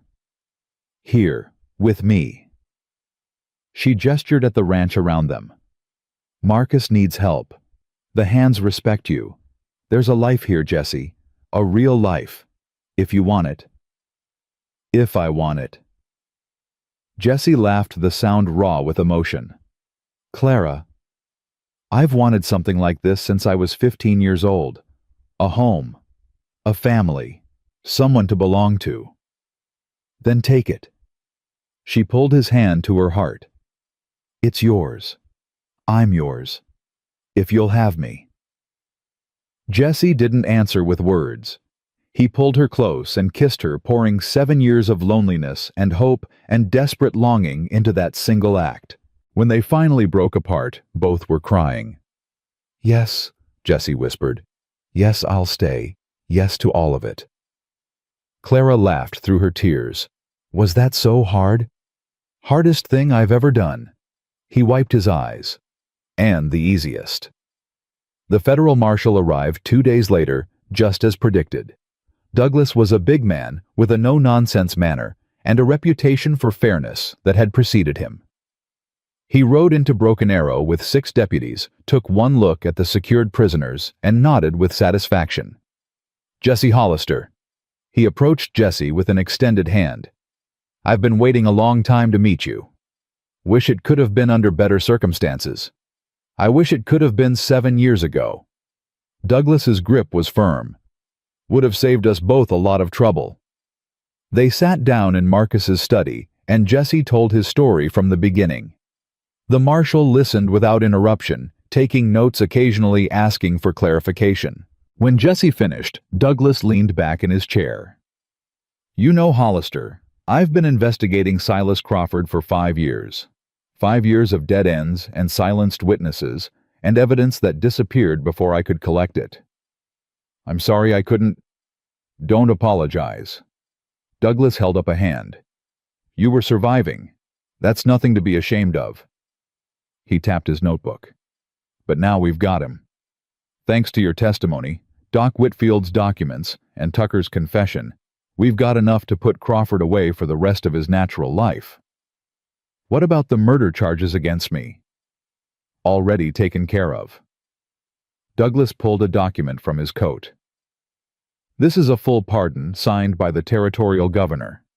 As of this moment, Jesse Hollister is officially a free man. Jesse took the paper with numb hands. A pardon, after 7 years of running. I don't know what to say. Say you'll testify at the trial. Help us make sure Crawford and his men never hurt anyone again. I'll be there. Good. Douglas stood and offered his hand again. Welcome back to the world, Mr. Hollister. The marshal and his deputies left the next morning, Crawford and his surviving men in chains. The ranch hands gathered to watch them go, their faces grim with satisfaction. Good riddance, Pete muttered, as the last horse disappeared over the hill. Amen to that, Tom agreed. Jesse stood apart watching until the riders were completely out of sight. Clara joined him, slipping her hand into his. How does it feel? She asked. Strange. He turned the pardon over in his hands. I keep expecting to wake up, to find out it was all a dream. It's not a dream. I know. Jesse looked at her. But it doesn't feel real yet, like part of me is still running. Give it time. Clara squeezed his hand. You've spent 7 years looking over your shoulder. That doesn't change overnight. What if it never changes? What if I'm always waiting for the other shoe to drop? Then I'll be here to remind you that you're safe. That you're home. Clara stepped closer. Every day for as long as it takes. That could be a long time. I've got nothing but time. Jesse pulled her into his arms. What did I do to deserve you? You saved my life. You believed in me. You showed me that it was possible to hope again. Clara smiled. I'd say we're even. They stood there wrapped in each other as the Montana wind swept across the ranch. Around them, life was already returning to normal. Hands went back to their duties. Cattle lowed in the distance. The cookhouse smoke rose steadily into the winter sky. There's something I need to do, Jesse said finally. What's that? Talk to Marcus. About the ranch. About my father's connection to this place. Jesse's jaw tightened. I need to understand why my father bought this land, what he was planning. Do you want me to come with you? Please. They found Marcus in his study going over paperwork as if nothing had changed. He looked up as they entered, his weathered face creasing into a smile. Jesse, Clara, I was hoping you'd come by. We need to talk. Jesse sat down across from him. About my father. About Broken Arrow. Marcus nodded slowly. I figured this conversation was coming. Doc Whitfield said my father bought this ranch years ago, as a secret investment, but he never told anyone, not even my mother. That's right. Why, what was he planning? Marcus was quiet for a long moment. Then he sighed and reached into his desk drawer, pulling out a faded envelope. Your father gave me this, 20 years ago when we first met. Said if anything ever happened to him, I should give it to his youngest son. Jesse took the envelope with trembling hands. His name was written on the front in his father's familiar handwriting.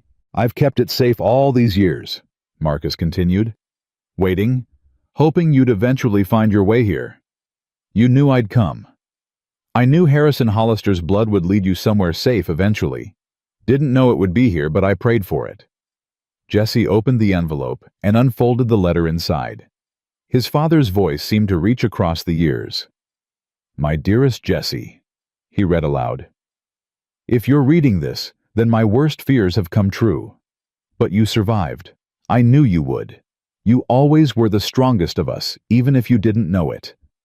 His voice broke. Clara's hand found his shoulder, steadying him. Jesse continued reading. I bought Broken Arrow as insurance. A safe place far from Crawford's reach where my family could go if things ever got too dangerous. I never told your mother because I didn't want to frighten her. Perhaps that was a mistake. The ranch is yours, Jesse. The land, the cattle, everything. Marcus has the deed. He'll explain everything. Build a life there, son. The life I couldn't give you. Find love. Find peace. Find happiness. And know that wherever I am, I'm proud of you. Always have been. Always will be. Your loving father, Harrison. The room was silent when Jesse finished reading. He knew, Jesse whispered. He knew Crawford was coming. He prepared for it. Harrison was a smart man, Marcus said quietly. But he couldn't have predicted how bad it would get, or how long you'd have to run. The ranch is mine. Legally, yes. Your father put it in a trust with me as administrator until you came of age or claimed it. Marcus pulled out another document. I've been waiting to give you this. Jesse stared at the deed, his name written in legal script, owner of Broken Arrow Ranch. I don't know what to say. You don't have to say anything. Marcus stood and crossed to him, placing a hand on his shoulder. Your father wanted you to have a home, a future. Everything Crawford stole from you. But this is your home, your life. It can be both. Marcus smiled. I'm getting old, Jesse. Too old to run this place alone. I was going to ask you to stay anyway as foreman, as partner. Now I'm asking you to stay as owner. And you? I'll stay as long as you'll have me. Help you learn the business. Pass on what I know. His grip tightened. Your father was my friend. Helping his son is the least I can do.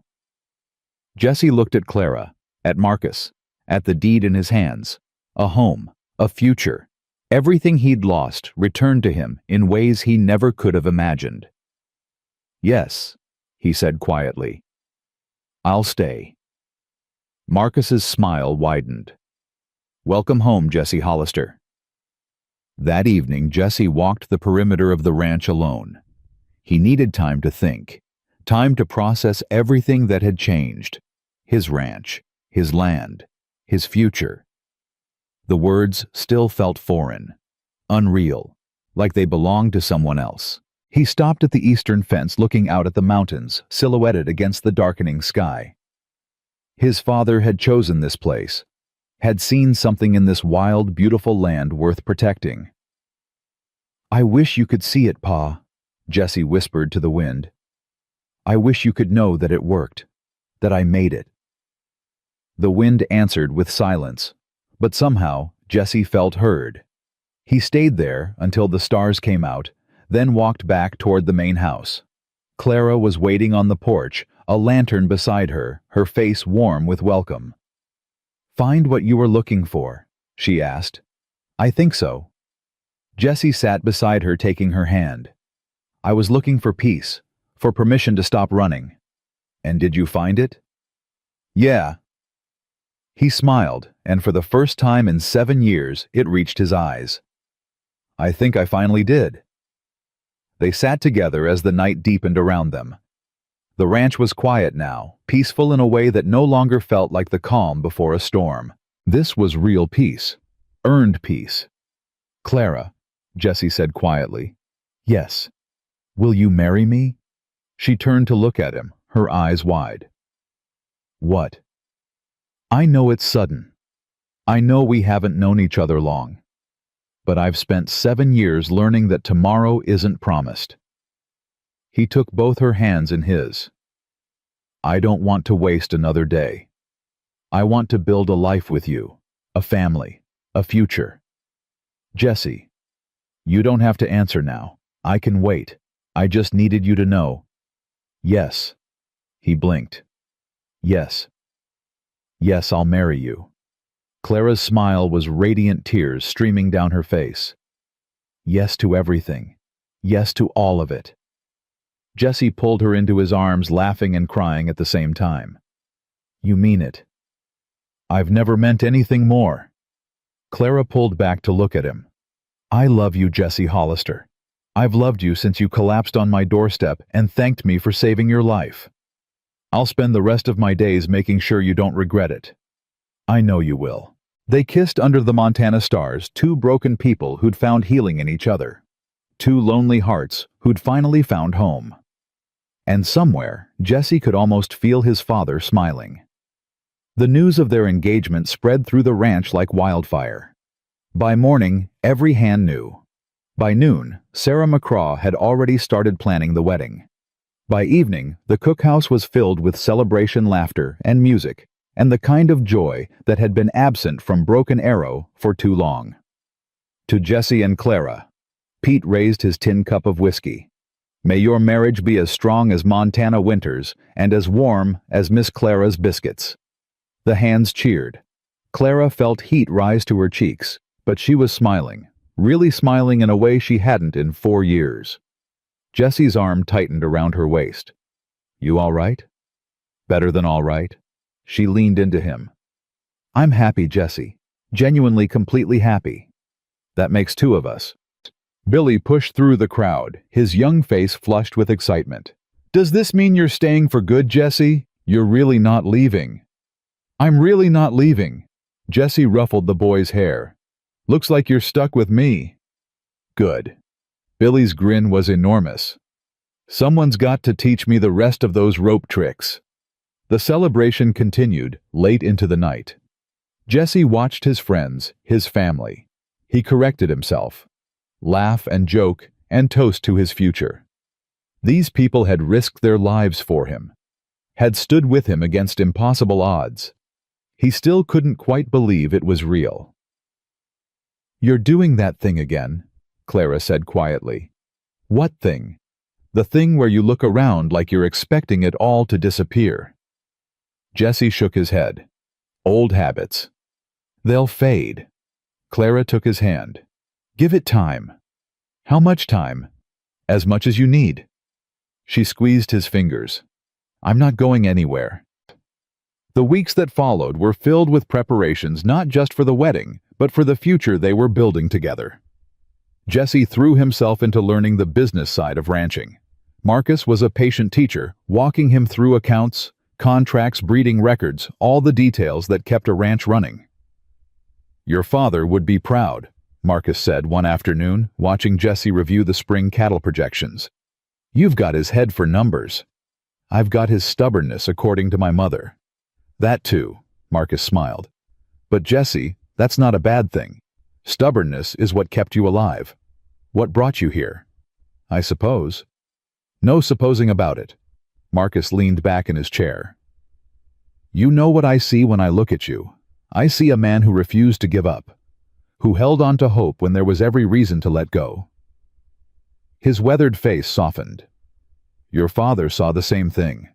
That's why he trusted you with this place. Jesse was quiet for a moment. I miss him, every day. That won't change. Grief doesn't disappear, it just becomes part of you. Marcus's voice held the weight of his own losses. But Jesse, missing the dead doesn't mean you can't live for the living. Clara said something similar. She's a smart woman. You're lucky to have her. I know. Jesse looked out the window toward the cookhouse where Clara was preparing dinner. I know. Clara had her own preparations to make. 3 weeks after the engagement, she approached Jesse with a request that surprised them both. I want to start a school. Jesse looked up from the ledger he'd been studying. A school. For the ranch children. Billy, the younger hands who never learned their letters. Clara's eyes were bright with an enthusiasm he hadn't seen before. I was a teacher, Jesse. Before everything. It was my dream. I remember. I thought that dream died with my family. But lately, she sat across from him.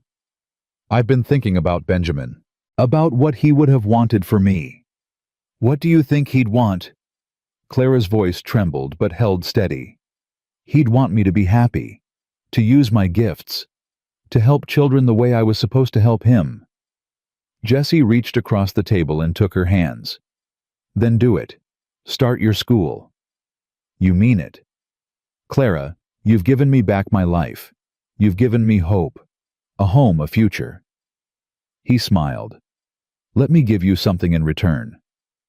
But the cost? This ranch belongs to both of us now, and there's nothing I'd rather spend money on than seeing you smile like that. She was crying now, but they were good tears, the kind that washed away old pain and made room for new joy. Thank you, she whispered. Don't thank me. Just promise me one thing. Anything. Promise me you'll be happy. Really, truly happy. Jessie lifted her hands to his lips. That's all I've ever wanted for you. I promise. Clara leaned forward and kissed him. I promise, Jessie. The wedding was set for the first week of May, when the winter had finally loosened its grip and the first wildflowers were beginning to bloom. Clara's dress was simple cream-colored cotton with lace at the collar borrowed from Sarah McCraw's own wedding 30 years before. She'd worried it was too plain, but Sarah had waved away her concerns. Honey, it's not the dress that makes the bride. It's the love in her heart. Sarah adjusted the lace at Clara's throat. And Lord knows you've got plenty of that. I'm nervous. Course you are. That's natural. Sarah stepped back to admire her work. But Clara, look at yourself. Really look. Clara turned to the small mirror on the wall. The woman who looked back at her was a stranger. No, not a stranger. A woman she'd forgotten existed. A woman with hope in her eyes and color in her cheeks. I look alive. Sarah smiled. You look alive again, honey, and that's the most beautiful thing in the world. The ceremony was held in the ranch yard under a canopy of spring sky. Every hand was present, cleaned up and uncomfortable in their Sunday best. Marcus stood at the front ready to give Clara away. Doc Whitfield had made the journey from Billings to serve as witness. And Jesse waited at the makeshift altar, his heart pounding so hard he thought it might break free of his chest. When Clara appeared in the doorway of the main house, the world stopped. She walked toward him slowly, Marcus at her side, her eyes never leaving his. Jesse felt tears prick his eyes, tears he didn't bother to hide. You're beautiful, he whispered when she reached him. So are you. The preacher cleared his throat. Dearly beloved, we are gathered here today. The words washed over Jesse like a dream. He heard himself speaking, heard Clara's voice responding, but it all felt distant, unreal. The only thing that felt solid was her hand in his. Do you, Jesse Hollister, take this woman to be your lawfully wedded wife? I do. And do you, Clara Whitmore, take this man to be your lawfully wedded husband? I do. Then by the power vested in me, I now pronounce you husband and wife. The preacher smiled. You may kiss the bride. Jesse cupped Clara's face in his hands and kissed her, pouring every ounce of love and gratitude and hope into that single moment. The ranch hands erupted in cheers. Someone fired a pistol into the air. Music started, Pete on the fiddle, Tom on the harmonica, and suddenly they were surrounded by celebration. Mrs. Hollister, Jesse said, testing the words. Mr. Hollister, Clara replied, her smile radiant. I like the sound of that. So do I. The celebration lasted well into the night. There was dancing and drinking and more laughter than Broken Arrow had heard in years. Billy got into the whiskey and had to be carried to bed by two older hands. Even Marcus, usually so dignified, was seen doing a jig with Sarah McCraw. When the stars were high and the fires burning low, Jesse took Clara's hand and led her away from the crowd. Where are we going? I want to show you something. They walked to the eastern fence where Jesse had stood so many times before, looking out at the mountains. But tonight, he wasn't thinking about the past. He was thinking about the future. "This is my favorite spot on the ranch," he said. "When I first came here, I used to stand here and wonder if I'd ever feel safe again. And now I stand here and think about everything we're going to build." He turned to face her.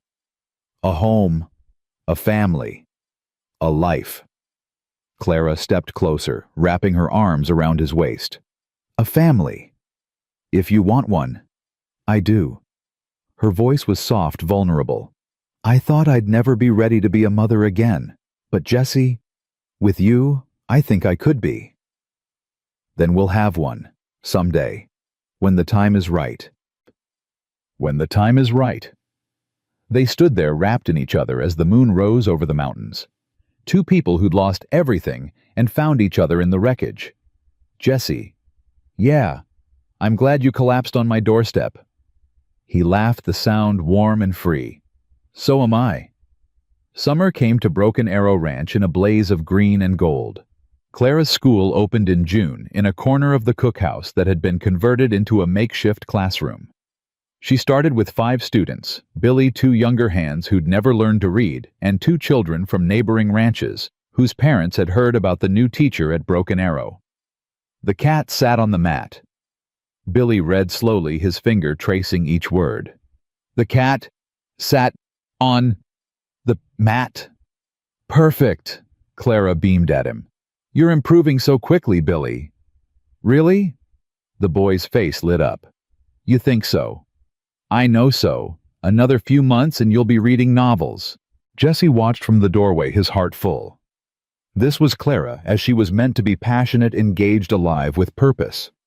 Teaching had reignited something in her that had been dormant for years.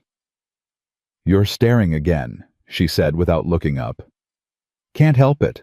You're beautiful when you're happy." "I'm always happy when I'm teaching." She finally turned to look at him. "And when I'm with you." "Then I'll make sure you have plenty of both." The ranch thrived under Jesse's leadership. With Marcus's guidance and his own natural instincts, he made decisions that improved. The herd expanded the grazing land and built relationships with neighboring ranches. The hands respected him not because of his father's name or the deed in his pocket, but because he worked alongside them. Because he never asked them to do anything he wouldn't do himself. Because he treated every man as an equal. "You're a good boss," Tom told him one evening. "Better than most I've worked for." "I had good teachers." "Maybe. But good teaching don't mean nothing without good character." Tom clapped him on the shoulder. "You've got both, Hollister. Don't ever forget it." Autumn brought change and a piece of news that transformed everything. Clara had been feeling unwell for weeks. Tired, nauseated, unable to eat breakfast without rushing to the basin. "You should see the doctor," Jessie said, watching her push away her plate for the 3rd morning in a row. "I'm fine. It's probably just Clara." She looked up at his worried face and sighed. "All right.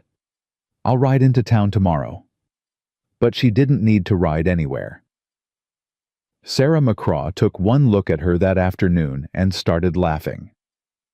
"What?" Clara demanded. "What's so funny?" "Honey, you're not sick." Sarah's eyes were twinkling. "You're pregnant." The word hit Clara like a thunderbolt. That's impossible." "Is it?" Sarah raised an eyebrow. "You're married to a healthy young man. You've been sharing his bed for months. What's impossible about it?"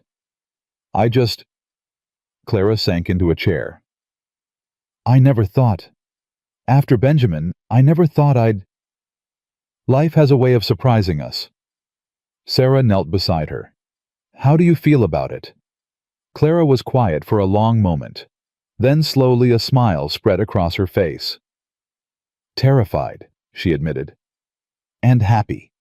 So incredibly happy." "Good." Sarah hugged her tight. "Now go tell that husband of yours before he wears a hole in the floorboards worrying about you." Jesse's reaction was everything Clara could have hoped for. She found him in the barn, checking on a mare that was due to foal soon. He looked up as she entered, his face immediately creasing with concern. "Clara, what's wrong? What did Sarah say?" "Nothing's wrong." Clara crossed to him, taking his hands. "Jesse, I'm pregnant." He went absolutely still. "Pregnant," he repeated. "We're going to have a baby." For a moment, Jesse didn't move, didn't breathe. Then his face crumpled, and he pulled her into his arms so tight she could barely breathe. "A baby," he whispered against her hair. "Our baby. Our baby." He pulled back, his eyes wet. "Are you all right? Is everything... Are you healthy?" "I'm fine. Sarah says I'm strong and healthy, and the baby should come in early spring." Early spring. Jesse laughed, the sound wild and joyful. "Clara, we're going to be parents." "I know. I'm going to be a father." "I know." He kissed her, then pulled back, then kissed her again. "I have to tell Marcus, and Tom, and Billy. God, Billy's gonna lose his mind." "Jesse. And we need to start preparing. The baby will need a room. We'll need supplies. I should write to the doctor and Helena, make sure we have..." "Jesse." Clara caught his face in her hands. "Breathe." He stopped, took a breath, then started laughing. "Sorry, I never thought I'd have this. Any of this." His voice cracked. "A wife, a home, a baby. Now you have all three. Now I have everything." Winter returned to Montana, but this time it brought no fear. Broken Arrow Ranch was warm and secure, well stocked for the cold months ahead. The hands were prepared, the cattle healthy, the fences strong. And in the main house, Jesse and Clara waited for spring. Clara's belly grew round and full. She stopped teaching when the winter set in, but planned to resume in the spring with help from Sarah. The students were eager to continue. Billy especially had developed a love of reading that surprised everyone, himself most of all. "You're going to be a great mother," Jesse told her one evening. They were sitting by the fire, Clara's feet in his lap, his hands rubbing the ache from her swollen ankles. "You think so?" "I know so. Look at how you are with Billy, with all the hands. You've got a gift, Clara." "What about you?" She watched his face. "Are you ready to be a father?" Jesse was quiet for a moment. "I've been thinking about that a lot, about what kind of father I want to be. And my father was a good man, strong, protective. He would have done anything for his family." Jesse's voice softened. "But he wasn't always present, always working, always planning. I don't think he realized how much time he was missing until it was too late. You don't want to make the same mistake." "No, I want to be there, really there." He looked at her, his gray eyes intense.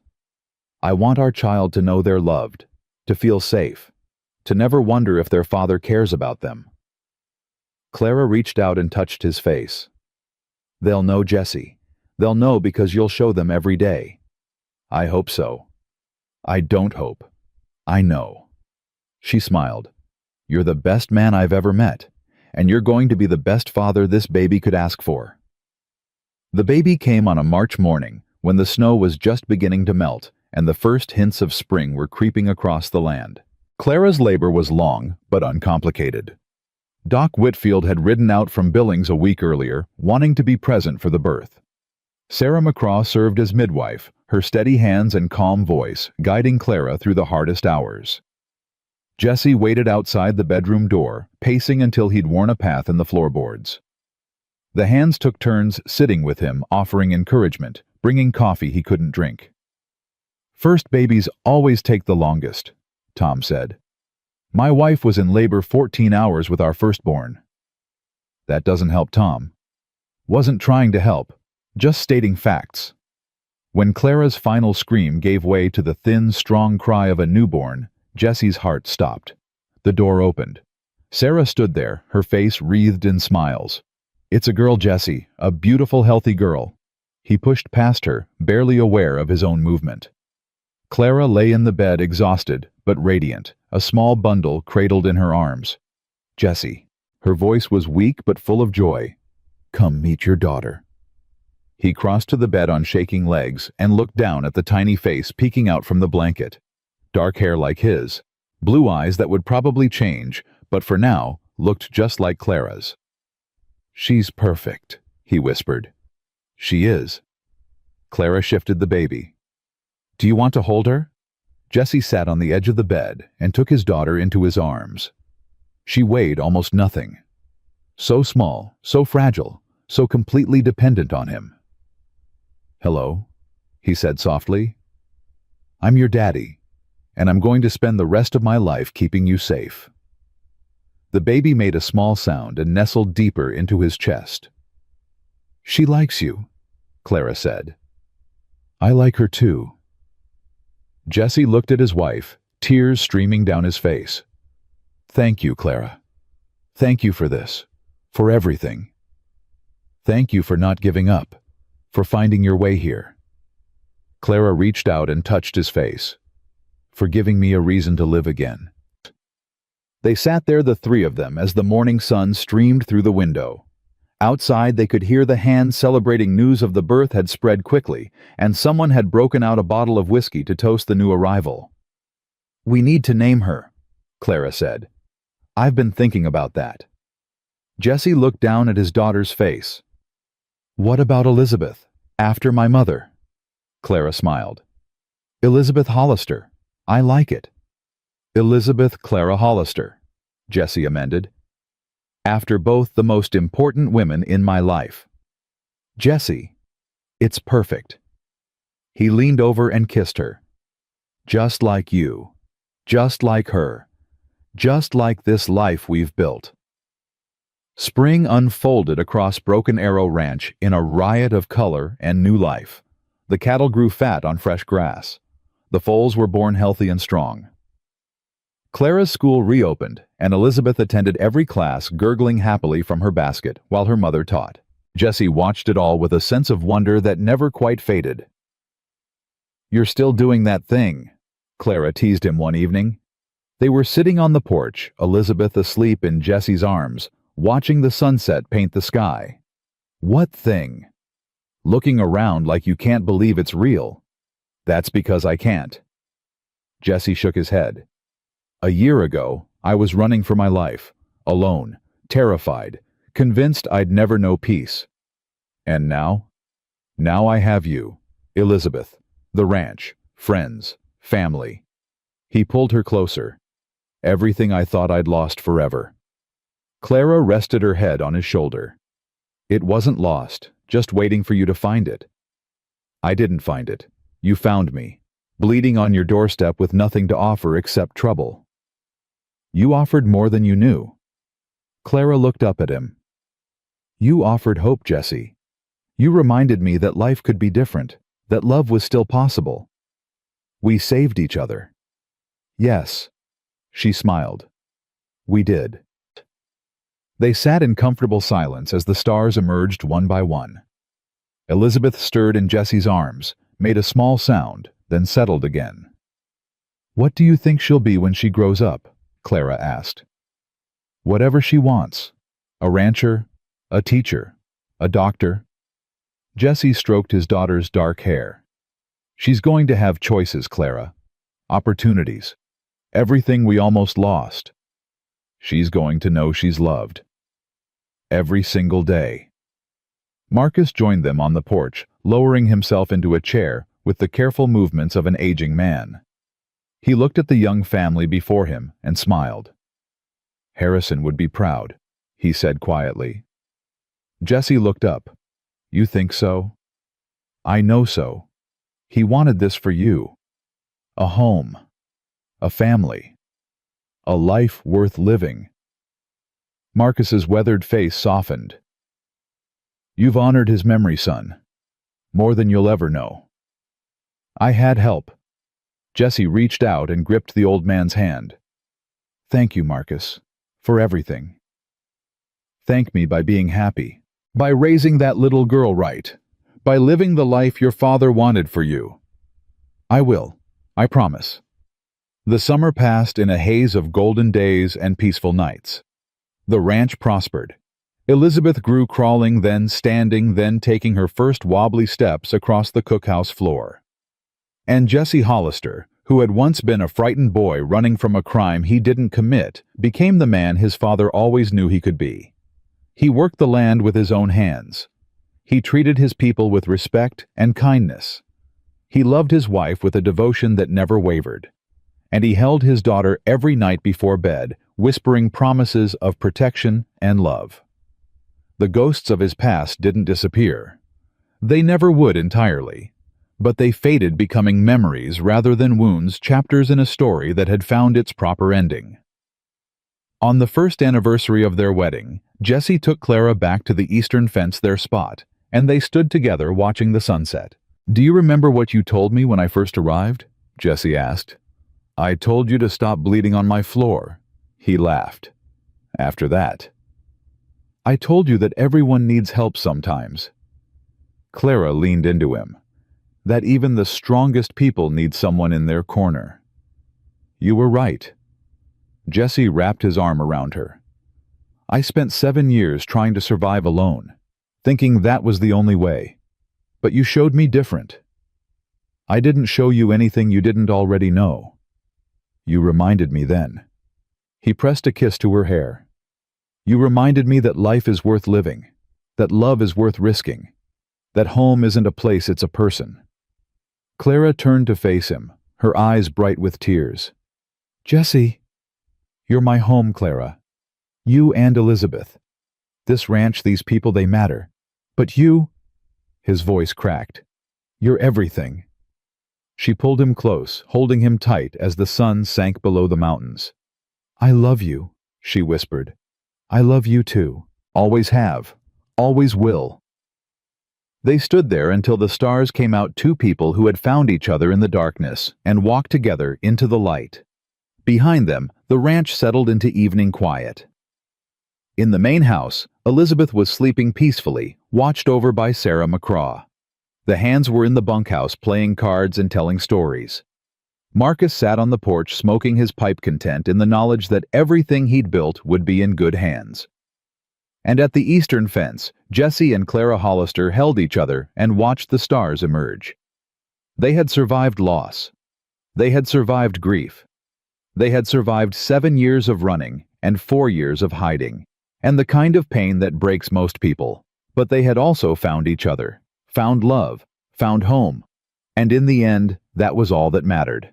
The Montana wind carried their voices into the night, laughter and whispered promises and the quiet sounds of a love that had been tested by fire and proven true.